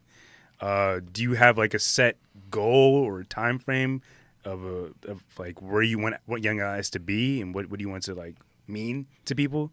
Well, yeah, I want Young Atlas to pretty much be like something that curates a lot of big experiences. It could be festivals, concerts, what may have you, and then have a big platform where we do interviews and mini documentaries. So like a smaller version of Live Nation and Vice had like a baby. Like it would be like That's so dope. Yeah, for sure. So like dope. That's kind of I kind of see the entertainment space being more 360, where you produce the content and market it, and also have a live aspect of it. You know, Yeah. I think there's going to be more companies like ours. We just had the audacity to go for it. You know what I mean? For sure. Yeah. That's really cool, and you've kind of already started it. How many people do you work with per week? I work with tons of people. Like my day today, before I came here, I saw 2 venues. Then I came here, and then I'm seeing another venue after, and I had 3 meetings before I saw those venues. You know, so like my day is I'm constantly meeting people. That's what I do. I build relationships every day. You know, Right. that's important for me because that's kind of how you biz dev in like these early stages. So you're just lurking on the internet and social media pretty much all day, finding these people and then reaching out to them? Finding them. I also have a lot of people reaching out to me. I also have someone that I pay like $100 a week, and his job is to literally look up artists that are selling out shows that are up and coming that we should start working with. You know, Right? Because the art of A&R is completely lost now. So it's interesting to like, maybe we could build with this artist. You know, and like I want to start promoting. Like I've done a lot of shows, but enough to now say, we're gonna just start promoting these 50 artists exclusively and start growing with them. You know, that's where we're at now. That's like how we're gonna start moving our company in a little bit of a more exclusive direction. You know, That's we're making content on them. We're doing documentaries on them. We're doing concerts around them, listening parties. So really start helping artists and start working with record labels to start having that dialogue with the promoter to say, yo, I'm actually in the trenches doing these shows. You should figure out, we should have a dialogue of what you guys need to do to get him more fans so he could get paid to do concerts. You know, it's that simple. Right. And that's what all artists want. They want to get paid to do what they love, and that's, you know, perform and make music.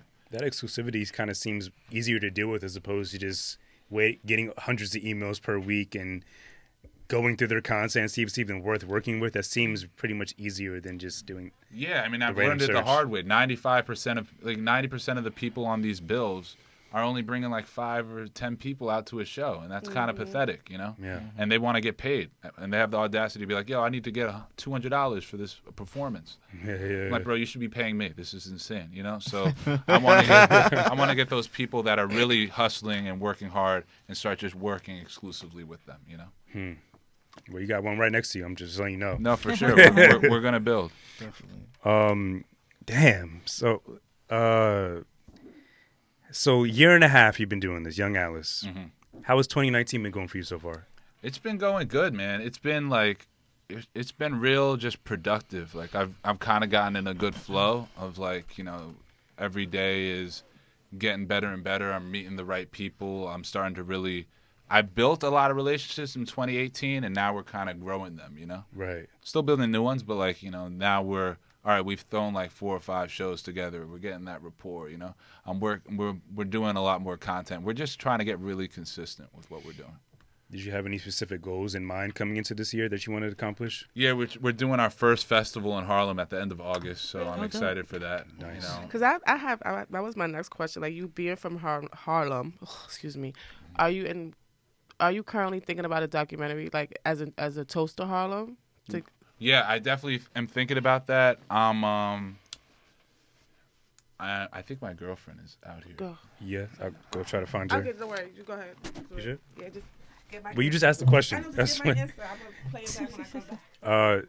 what was your question again? Like you were trying to, The documentary you're talking about your toast to made Harlem, yeah. Toast to Harlem. Like, do you have anything planned for that in the future? Well, before doing that, we're throwing an event on May 4th at Minton's and Cecil in Harlem, which is kind of an upscale like jazz club spot, and it's going to be a monthly thing, and we're going to have a bunch of business owners, artists, and creatives from Harlem. You know, everyone from Harlem, they always got to, when they want that baller, like One Oak, like, you know, bottles and models experience, Right. they always go downtown. So we're trying to just fill that void in Harlem. So that's what we're starting on May 4th. And we're going to have an honoree every time we do it from Harlem that we're kind of like toasting. Like it's going to be like, this is for Dapper Dan or whatever, a mover and shaker, a legend from Harlem Right. we're going to do. So we're going to actually cultivate a documentary about that and then have that event at the end of August, a festival for it. That's like already set in stone. You have a date? Like, Yeah, it's going to be at Jackie Robinson Park. I don't have a date yet, but I will have a date in the next couple of weeks. I'm meeting with the venue. Heard you. We'll definitely show up and I'm support if we definitely can. popping out. Yeah, that sounds dope. I appreciate that. Your girlfriend has arrived. Yes, she has. Hello.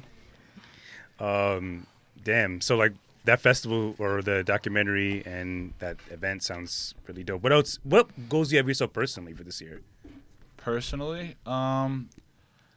you know, I've honestly been I was really working on myself a lot of 2018. So it's really just mainly like business goals and maybe just to like learn how to like not work like all the time, you know. But I like whatever. I'm in my 20s. Like I can figure that out when I'm like late 30s or whatever, you know. Right. I still have so much work to do. I think it's healthy, you know. You try to keep a balance of free time and work time. Yeah, I do. I try and have a good balance, but you know, luckily, like you know, someone who just walked in the room, I have some good, you know, people to like hang out with and not always be working with, you know. Yeah. But it's always in my mind, though, you know. I have one last question on my end. Yeah. You said your dream was to be mayor of New York. Yeah. Are you really gonna start like trying to be a councilman in your neighborhood? Because the way you talk about politics is very cut and dry.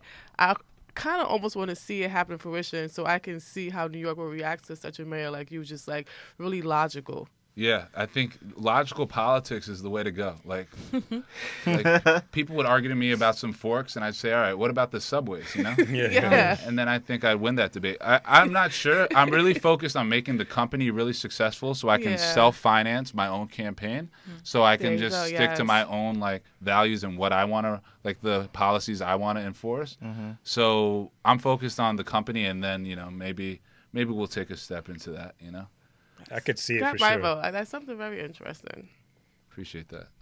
Is there anyone like that you would have loved to work with, like that you haven't with, or you may have the opportunity to work with one day? Like anyone specific you could think of? That's a good question. Recently, you know, he's not so famous, but he's a big idol of mine. Jerry Weintraub, he actually created the Oceans movies, the recent ones. He was the first guy to take Elvis on tour. Like, he's kind of an old school legend. I always kind of wanted to work with him, but he recently passed away.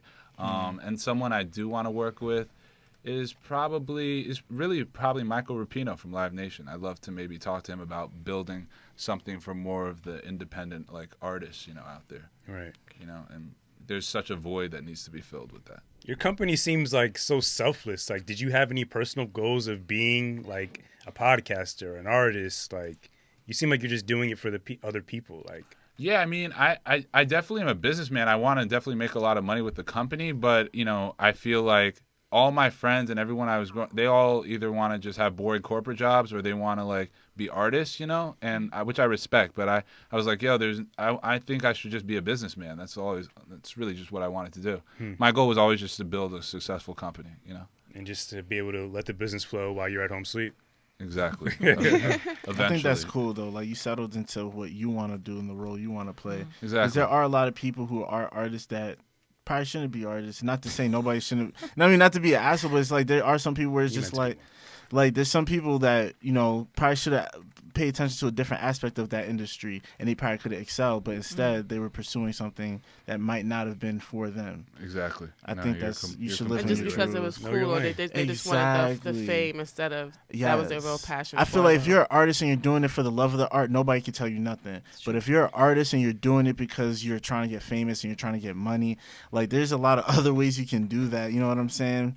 I don't know. I respect people who believe in their truth and, you know, they play their roles. For sure. And like being an entrepreneur is like cool now, and it's like there's nothing really cool about it 'Cause but, it's like, hard work. Yeah, It's mad hard. It's really hard. It's stressful. You're like pissed off all the time, you know. So by yourself all the Yeah, time. all- By yourself it's a all the time. lonely ass journey. Yep. You know, you're Right. getting knocked down every day, but you know, it's that's why certain people like make it. You know, Mhm. that's why so many people quit. If it was easy, Everybody would do Everybody Yeah. be doing it. it. Yeah. Have you Facts. almost quit? no, Not once. not once. No, and I've had some tough days. Like I've lost a lot of money. You know. Yeah. Mm. Like we rented out, what's that place? Starland Ballroom, you know that venue Where's in that? Jersey? Starland Ballroom, I think, is Starling? Starland. in Starland. Ballroom. What city? It's like near New Brunswick, I think, and Okay. Rutgers. But it's like I rented it out when I was younger with a company I was working with, and 10 people showed up. It's like a 5,000 capacity place. Oh, Like, man. huge hit. Like I looked like a moron, you know. Like I was like, yo, if I don't, it's only going up from here, you know. Yeah. I might as That's well- optimistic Yeah. as hell. Word. I would have been sick. Yo, I was that's- sick. That's I was hard throwing to, up. That's I was hard sober, to too. digest. That's hard to digest. Yeah, it was crazy. Big learning lesson. So like, Wow. you got to feel your way to success, man. Roll with the I punches. agree. I like That. that. Fail your way to success, You people. have to. Wow. Do you handle criticism well? Do you get any criticism? Like, I mean, you have a large social media following, so there might be interviews sometimes you put out. Someone might say it's trash. Like, do you see those comments? Do you pay attention to any criticism? Yeah, I don't really listen to those comments, but like, it depends who's giving me the criticism. Because like, you know, if you know about my business and about me, then of course I will take that criticism and listen to it. You know, you kind of have to if you want to be a leader and you know just be more efficient with what you do. Right. Yeah. Yeah. And have you worked with anyone like that you don't work with anymore that like kind of gave you a chip on your shoulder a bit, like they didn't really believe in your vision that you kind of want to shit on? Yeah, I mean, there was a promoter I worked with, and he just stole a lot of money from me from this deal. Like, you know, he had an Eventbrite, and he just never gave me the ticket money and just disappeared. Wow. You know? And you know, I just want to kind of show him, like, you know, after he did that, I sold out SOBs by myself the next 3 shows. So like that helped. I just use it as motivation. just put it as gas in the tank, you know. You're competitive. Yeah, very competitive. He's an athlete. You already know. Oh He's yeah, a quarterback. Yeah, very Definitely competitive. What's your sign? I'm a Libra. same. Oh, okay, bet. Yeah. Same.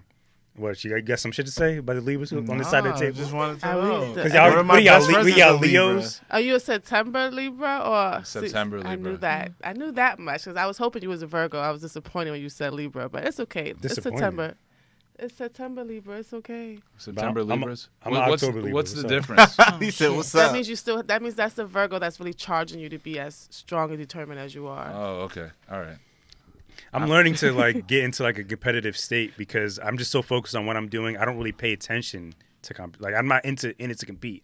I'm in it to collaborate and network, and we all grow together. You know. Mm-hmm. So it's interesting that you're competitive. You're not really. Well, I'm competitive in like in a good way. Just like, you know, if we're working together, like, you know, I'm gonna just work harder than you, and I'm gonna get more done, and that's it. Right. Like that's just it. And if you do work harder than me and get more done, then that's great. Let's keep working. You know. I Right. fuck with that.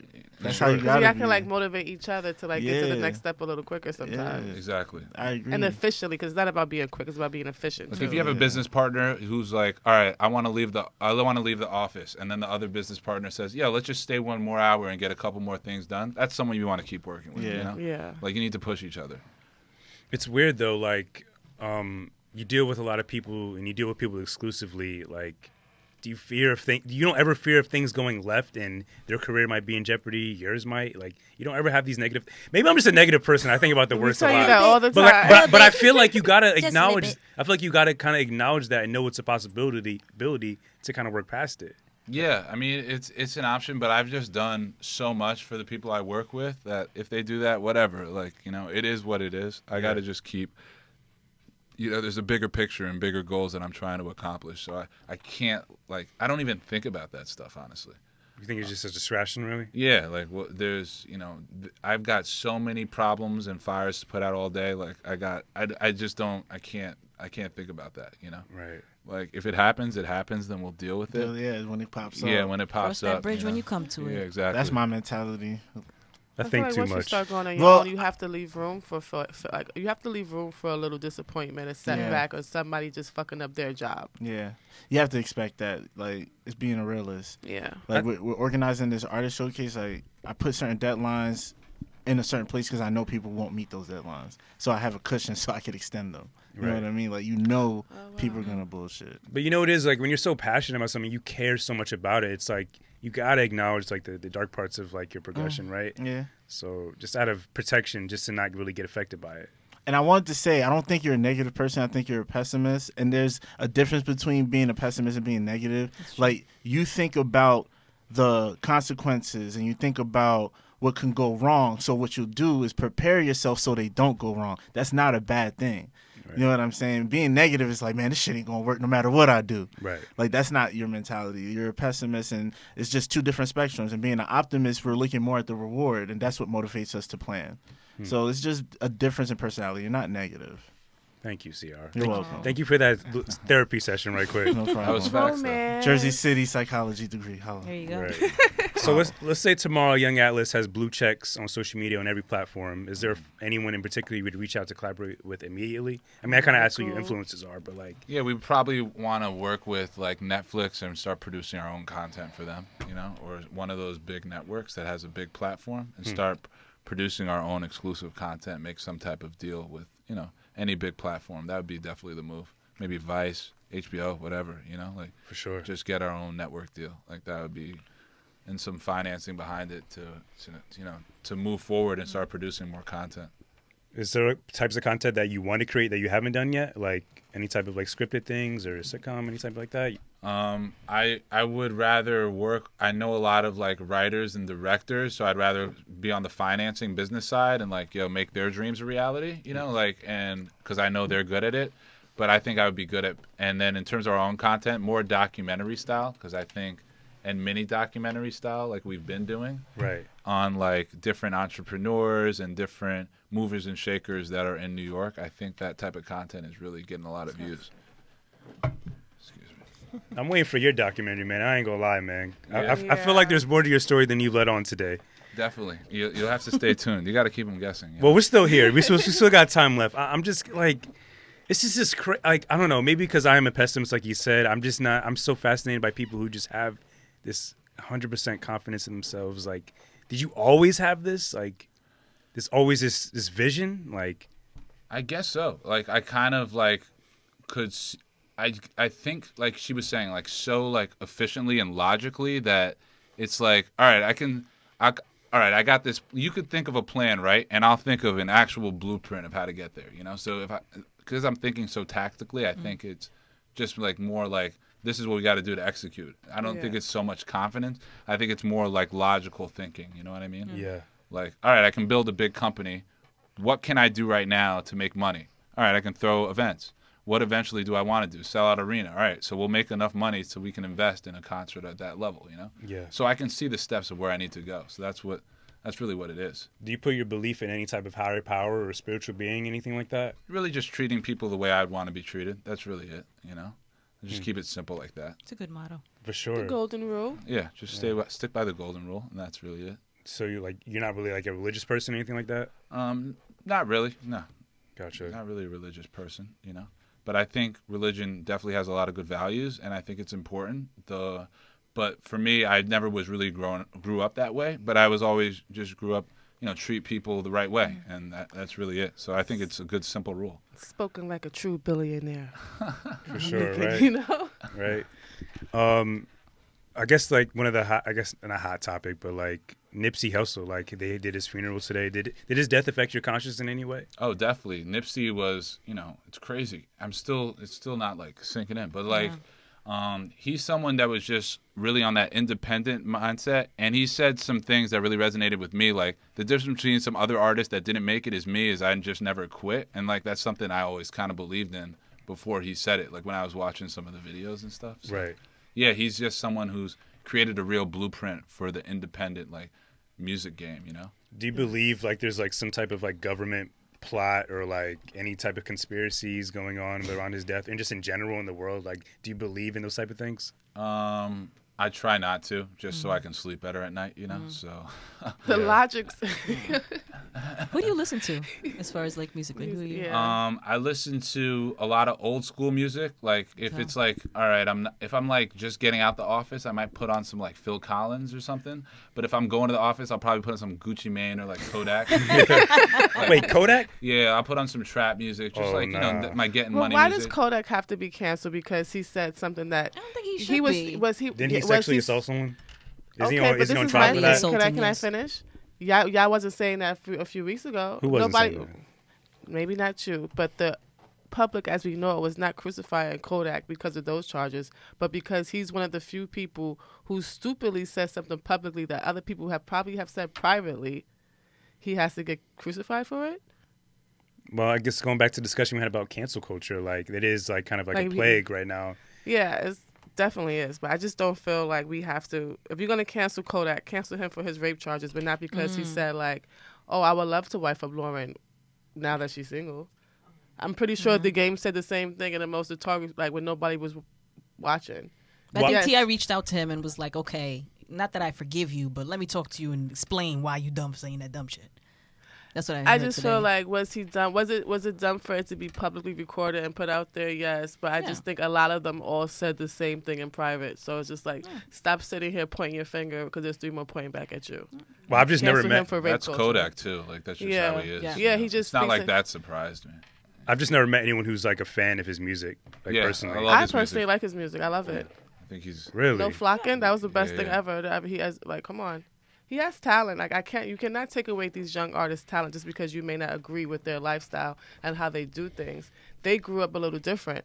I They think struggle is way different than like, again, they were 14, 15, literally watching their friends die in front of them, hustling for no reason. Whereas, yes, I grew up in New York, I grew up in the hood, but I still was very blessed in many ways. I think my issue with him is like I guess what he said about Lauren London and whatever in reference to that. Like he just doesn't know better. Like when you get to a certain point, you just have to. I think you should just know and be aware of what you're saying and realize that you are on a bigger platform. I You will don't get even attention. think it's about him not knowing better. I just think it shouldn't have been publicly recorded and put out there. I think that's the same conversation many men have had since Nipsey has passed away. Rest in peace, Nip. It's just that people are just not dumb enough to say it like the way he did it and put it out there on a public platform. Right. But I do think that conversation was had by many in private. I mean, I agree. Yeah, I agree. I mean, that's reality. Like, that's just real. Like, Welcome Lauren is back. bad. Like, that's just I know reality exactly what you're situation. talking She's a about. beautiful woman. So, there's a lot of people who's always going to be, you're going to be attracted to Lauren. Like, 5 years from now, you're going to be attracted to Lauren. Right. So, you mean to tell me every man should stay away because she was once Nipsey's lover? No, but I'm talking about just in terms of like timing. Like he should be self-aware enough that it just happened. But like that you said, he didn't put it out there. It was recorded and put out there. No, it wasn't. It was on his Instagram Live. Was it? Yeah. Oh, well, that's. No, I said it shouldn't have been publicly put out there. He was stupid enough to put it out there publicly. But I thought somebody this recorded it of conversation him talking. was had privately, I'm Self-awareness, yo. sure. Just realize what the fuck you're doing. Like realize the power of your platform. Realize that what you say matters to some But people. we need to stop giving artists a platform because some artists are not out here to have a platform. They're out here just to create their music and share it with the world. Yeah, people like these. You're He's not you're a there to platform listen. artist. You're there to listen to his music. You're not there to get like life advice from Kodak Black. Exactly. Like no offense to him. He motivates you to do other things. Right, and like he's not a Nipsey Hussle. Like Nipsey Hussle, you're someone. Yes. He's a Yeah. role model. Like Yes. no offense to Kodak Black, he's not. Yeah. Mm-hmm. Where do you draw the line about who you work with? Like, would you work with someone like Kodak who's getting all the scrutiny and this negativity in the press? It depends on how charges and all that? on how we could spin it.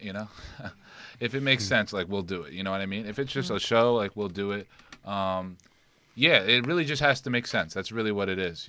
Like as she said, I just think about it logically. If it makes sense, we'll do it. If not, we'll pass. I have a question for you though. His rape charges, what's the terms? Is it statutory rape? Did he like literally force somebody to have sex with him? Like, what are the rape charges? I don't know specifically the charges, but I know he's on trial for it currently. And I How think he old has is a court date. Kodak? He's young. He's Definitely not like- older than 23. Yeah, he's like He got- 22, 23. He's Yeah, young. that's what I'm saying. He just don't know better, and he's just doing these things. Saying I these gotta look things. that up. I wonder if it's statutory or if he's like forced somebody to have sex. He's with from him. an area where it's incredible that he even got out. Like Word. so, like you can't expect like I'm not saying not saying you He's can't not like say smarter than anything's you give wrong, him but credit Kodak for. is Doubt it. he's from a tough area, like tough area. Haitian. There's Yeah. just a lot with Kodak. I don't think he's. I mean, I don't want to say he's not intelligent, but I just don't think he's aware of what he's doing and how the There's power a of his lot platform yet. Yeah, I always say like you I rather think he's be, aware. I yeah, I think would we're say you talking rather be about woke Kodak or Black aware. right now. Yeah, he's aware. He's that was a PR play. What? I think You it have was. to listen to it when Yeah. he talks. He Like knows he's what he's not doing. a dumb Then guy. that's a dirty game. I don't want to get in that business. If someone's this is- literally this is- saying something disrespectful like that just to get attention, But this is like, the era that we're in. This is a very dirty game because you have a lot of people, like you have social media influencers who don't even believe half the stuff they're selling you. But it's just to get a check. we did talk about that. People using mental health as a promotion tactic. Yeah, A so lot of it's people are just doing like- that. Yeah, Yeah, that's Yeah. the flavor of the month right now, mental health. yeah, Yeah. it's a trend. And spiritual guidance. And the next flavor is going to be like buy back the block, and then next year people are going to forget to put back into the community, or help the little boy down the block get an ice cream cone because it's hot outside, and he just said, you know what I'm trying to say? Yeah. It's more than just being what they tell you to be. It starts with if you see somebody in the street and they don't have it, and they be like, "Oh, can I have $1?" Are you gonna give them $1, or are you gonna be like, "Oh no, nigga, go get it yourself"? Right. So you said if you would work with someone if it makes sense. Like, what does that mean exactly? Like, if it makes sense for you contractually, or if someone literally did something completely wrong that you personally may not agree with, but if it makes sense for you contractually, you would work with them? Well, like let's say for example this Kodak Black situation. If it was like simply, Kodak needs.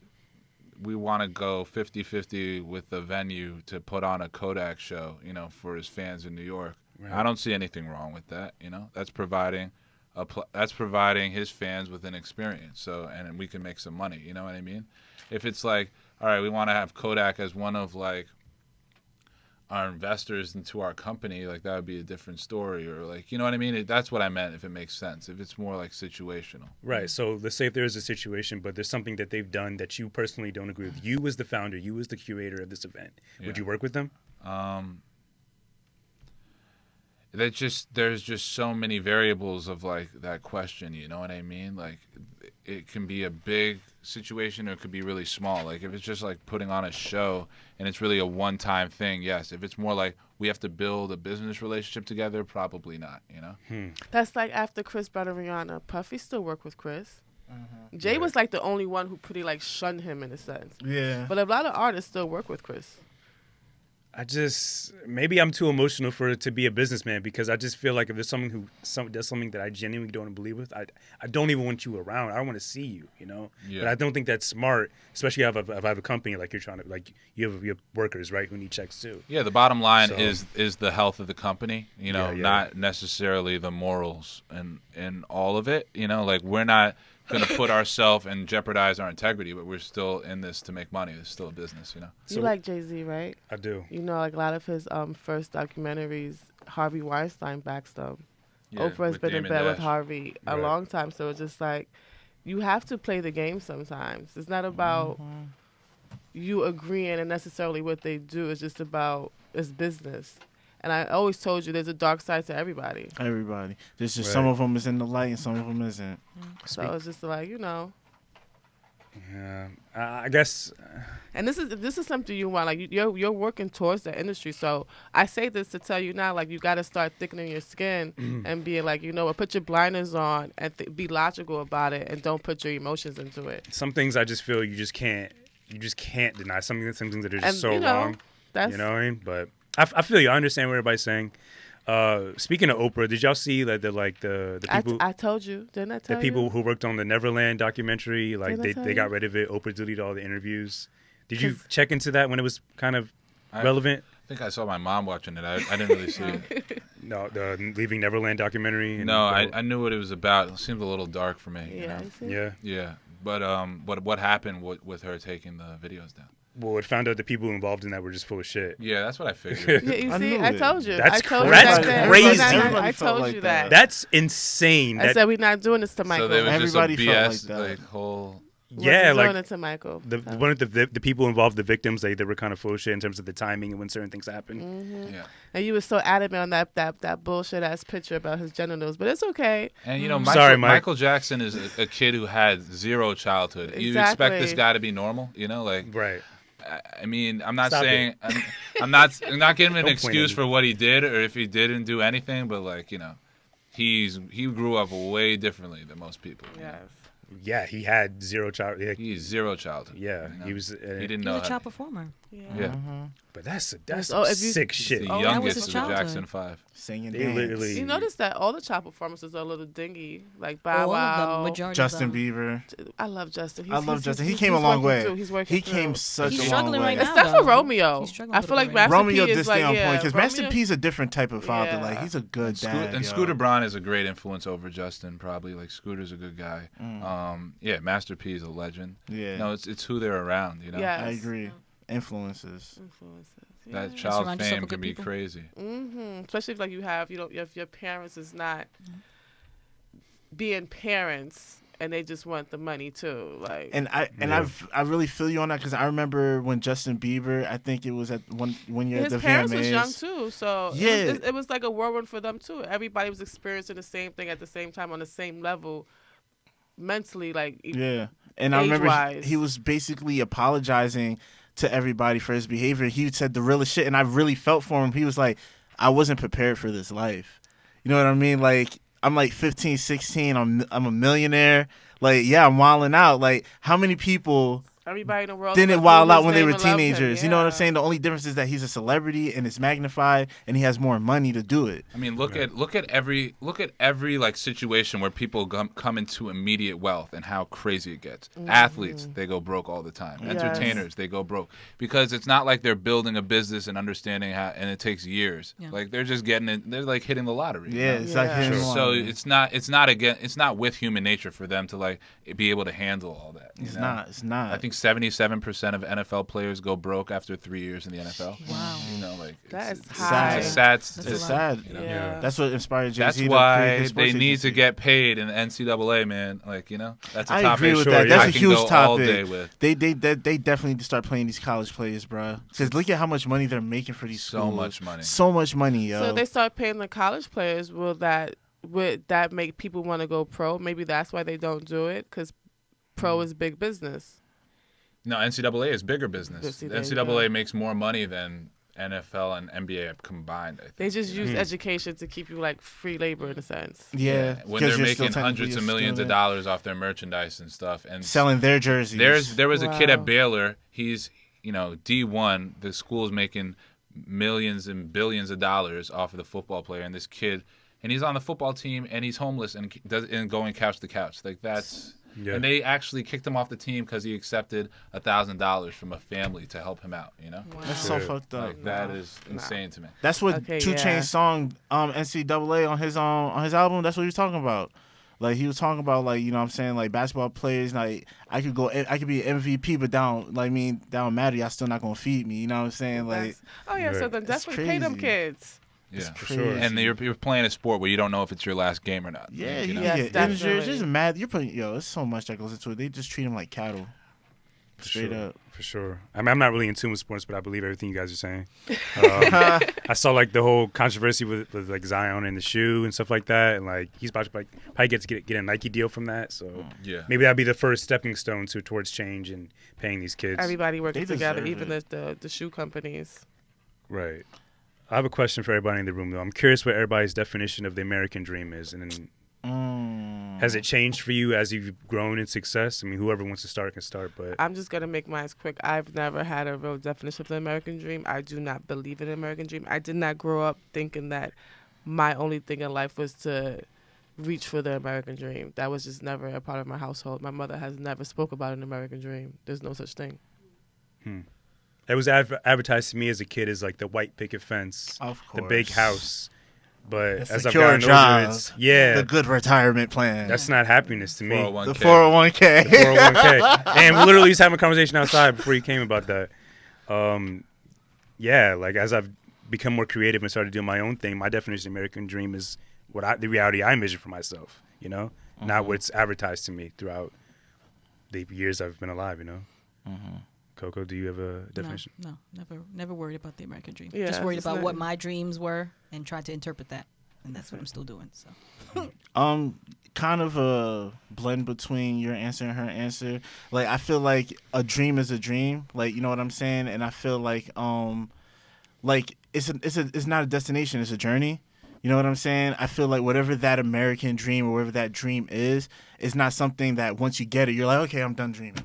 Like that's not life. You know what I'm saying? So for me, as long as I'm perpetuating the life that I want to live, like freedom to me is just literally doing what I want when I want. You know what I'm saying? Like there's some people with a lot of money and no time, and some people with a lot of time and no money. you know what I'm saying? So it's like I want to have a lot of money and a lot of time. You know what I'm saying? Like to me that's real freedom. You know what I'm saying? Balance. Yeah, I want balance. I want my life to mean something. You know what I mean? It's a lot of variables that go into what's the American dream. To me, it's not a destination; it's a journey because we're forever chasing. And you should. That's I think what life is about. You should always have something you're chasing. You know what I'm saying? Like you should never be complacent. You should never be stagnant. Right. agreed. I like that.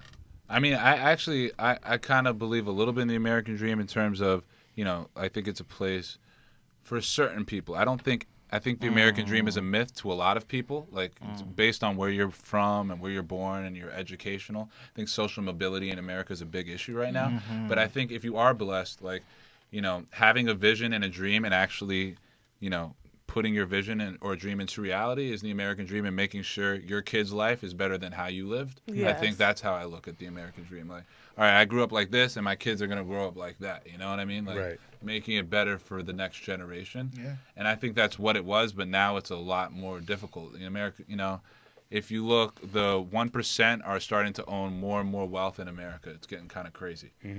There's a lot of interesting. There's this documentary I think called 744 Park Avenue that really dives deep into that, like whole myth of the American dream. Right. I I wonder where that I don't even know where I got that idea in my head as a kid, like the white picket fence, the big house. That is the Me American. neither. That was the American Yeah. dream. But It's where did false that start, advertising. though? It started Like- in the Yeah. late Make it 40s, early rain. 50s when they started building suburbs and shit. Yeah, that was Yeah. like the quote unquote middle class. I mean, you made it. That was the advertising Right. scheme. They Yeah. developed that whole scheme to get people to move into those areas and assimilate and get into these jobs and And I feel like that societal what they- version of the American dream is the hamster in the wheel. You know what I'm saying? So that way you stay in that position in society. society to keep.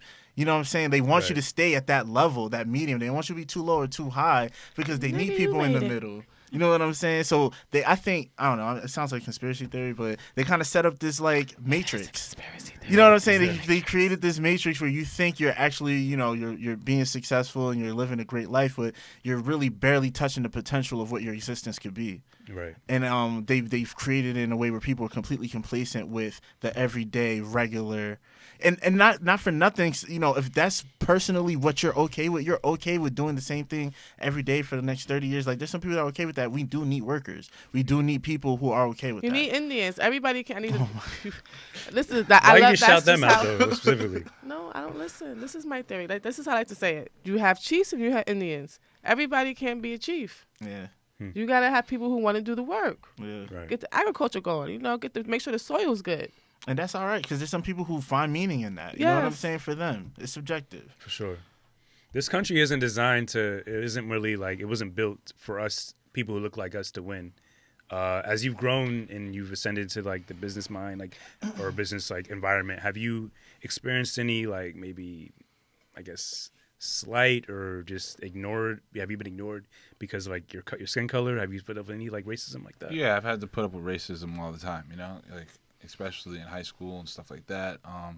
And then in business a lot, like, a lot of, especially in the nightclub business, it's very like, once they have a quote unquote urban or black party, like the club's not hot anymore. You know what I mean? Like it gets crazy. Like I've lost club deals because I brought a majority black crowd to the club, and the party made a lot of money. There were no issues. It was like a good crowd. It was just happened to be black. And then I've been to that club a week later. It's a bunch of underage white people. They're throwing up in the corners and whatnot, and like that party exists and it's fine, Right. So in the nightlife business in New York City is insanely racist, That's But that's interesting. just like, that's just part of the business I'm in, But that's why I'm trying to cultivate more of an experience for like the people from Harlem that are younger, black professionals, creatives, whatnot, make an eclectic group of where we're accepted and where we can grow with each other, So, every day you got to, take that negative and turn it into a positive, That's how you got to live your life if you're an entrepreneur, And these moments of like racism or negativity don't really they maybe affect you a little bit or not at all. Can you easily brush them off? I can easily brush them off. I've been dealing with it my whole life, So like, I'm just used to. Sadly, I'm used to racism. Like, oh, that guy's racist, whatever. Like, I'm going to lunch. I definitely like can relate to that because I grew up in like the black suburbs, but there was also like, all right, so Roselle and Roselle Park. Roselle is like, the black Jersey suburbs, things. and then Roselle Park, was more like white people, upper class or whatever. But we would often run into each other all the time, especially if you went to the county college at UCC. So it's just like I have that same mentality. It's like I can tell when somebody's prejudiced or racist, and I might not like it, but I don't let it stop me from doing what I got to do. It's like, all right, you don't fuck with me, fuck you. You know what I'm saying? You're gonna Like, let an assaole affect your day, Yeah, exactly. and let them win. Screw that. Is the balance of the world strictly to just yin and yang, or do you think there will ever be a time where it could strictly be just positive and yin? And Never. I You don't. need yin and yang. You I don't need think it'll balance. ever Not be in that terms way. of like everyone's always happy every day, but in terms of that hate, in terms of racism, could that ever be eliminated? hate Ever? and because- racism fuse and makes generations of different leaders. Right. Yeah, and people need to spread, and as long as money is around, there's going to be that because Yes. at the end of the day, people create these ideologies and propaganda to To make money. For sure. And push their own agendas Yeah, of their own exactly. greed. So it's just like, we need, no matter what, it's always going to be a yin and yang, the black and the white and the holes in between to make everything work. And like we said before, if it wasn't skin color, it'd be something else. Yeah. Right. Like it's always gonna And be I always something. want to say, Gender sometimes would it's be, not really skin color today. It really is rich and poor. And it just so happens we're poor. We're on the poor side of the spectrum. But it really is rich and poor. Yeah, I still think color is prevalent for the older generations, like Definitely. because like I've But definitely it's dealt always with that. been, I agree. it's always been, yes, it's still color, but it's Yeah. always been based around money, though. Yeah, they'll more tolerate you if you have money and you're black, but they'll still. No, I don't mean it like that. I mean it like, it's when we say black and white is rich and poor. White people are the ones who have money, even though black people are the one making them the money this whole time from slavery and everything. Because white people almost died in America because they had no food. There was no crops. There was no anything. Yeah, and they was bringing people over to help save them. Exactly. No, I think there's a little bit of a stigma with the way blacks kind of. I don't think they help each other out. This Yes. race as much as like look at the.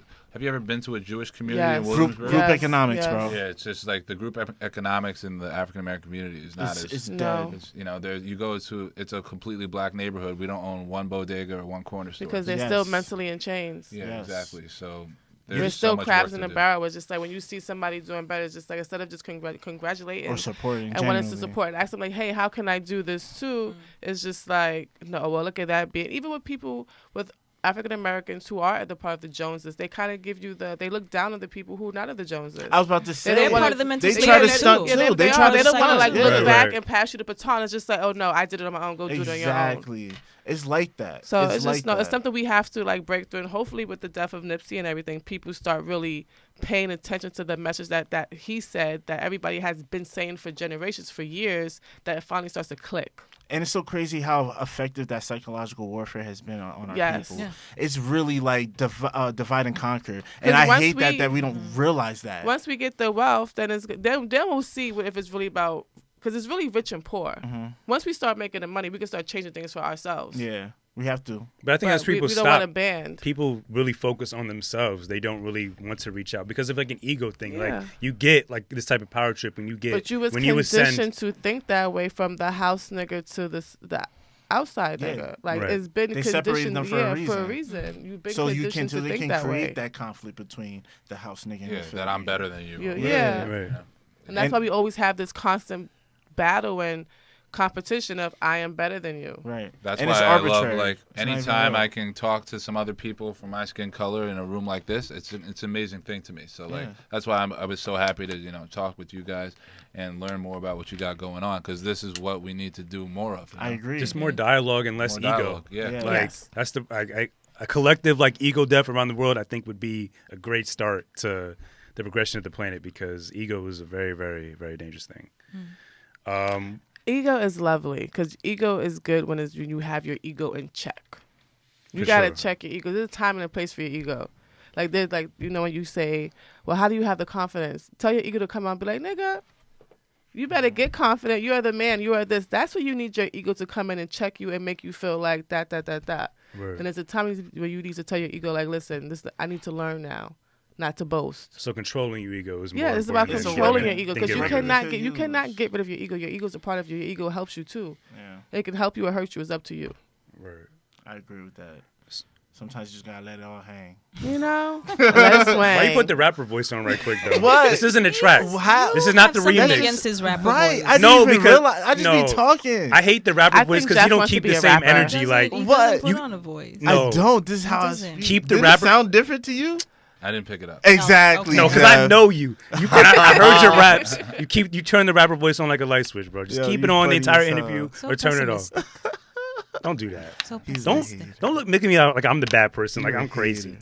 He changes the voice every time. Crazy's good. Look at Kanye. So we have a segment on this podcast. He skips right Wait, past Kanye's not good. Oh, that was funny. Stop the Sunday services. We don't want to see your kids dancing in I'm fucking not all doing way. this. We don't want to see I that, cannot Kanye. do this with you. I really I don't wanna can't. see the You're rainbow just a color Kanye hair. Hater. Like you don't. Yeah. No. This is the problem. I do hate Kanye now. Yeah, I do. Yeah, this is what I'm saying. This is the problem. I don't hate J. Cole Reach out anymore. to your black man, okay? He's a misunderstood. Is he Thank black you. anymore? He's a I- misunderstood. You say you don't hate J. Cole anymore. What reason did you have You to don't- hate him in the first Exactly. place? What did You he had do? no No, I didn't reason. hate. I didn't hate J. Cole. I You just strongly disliked him.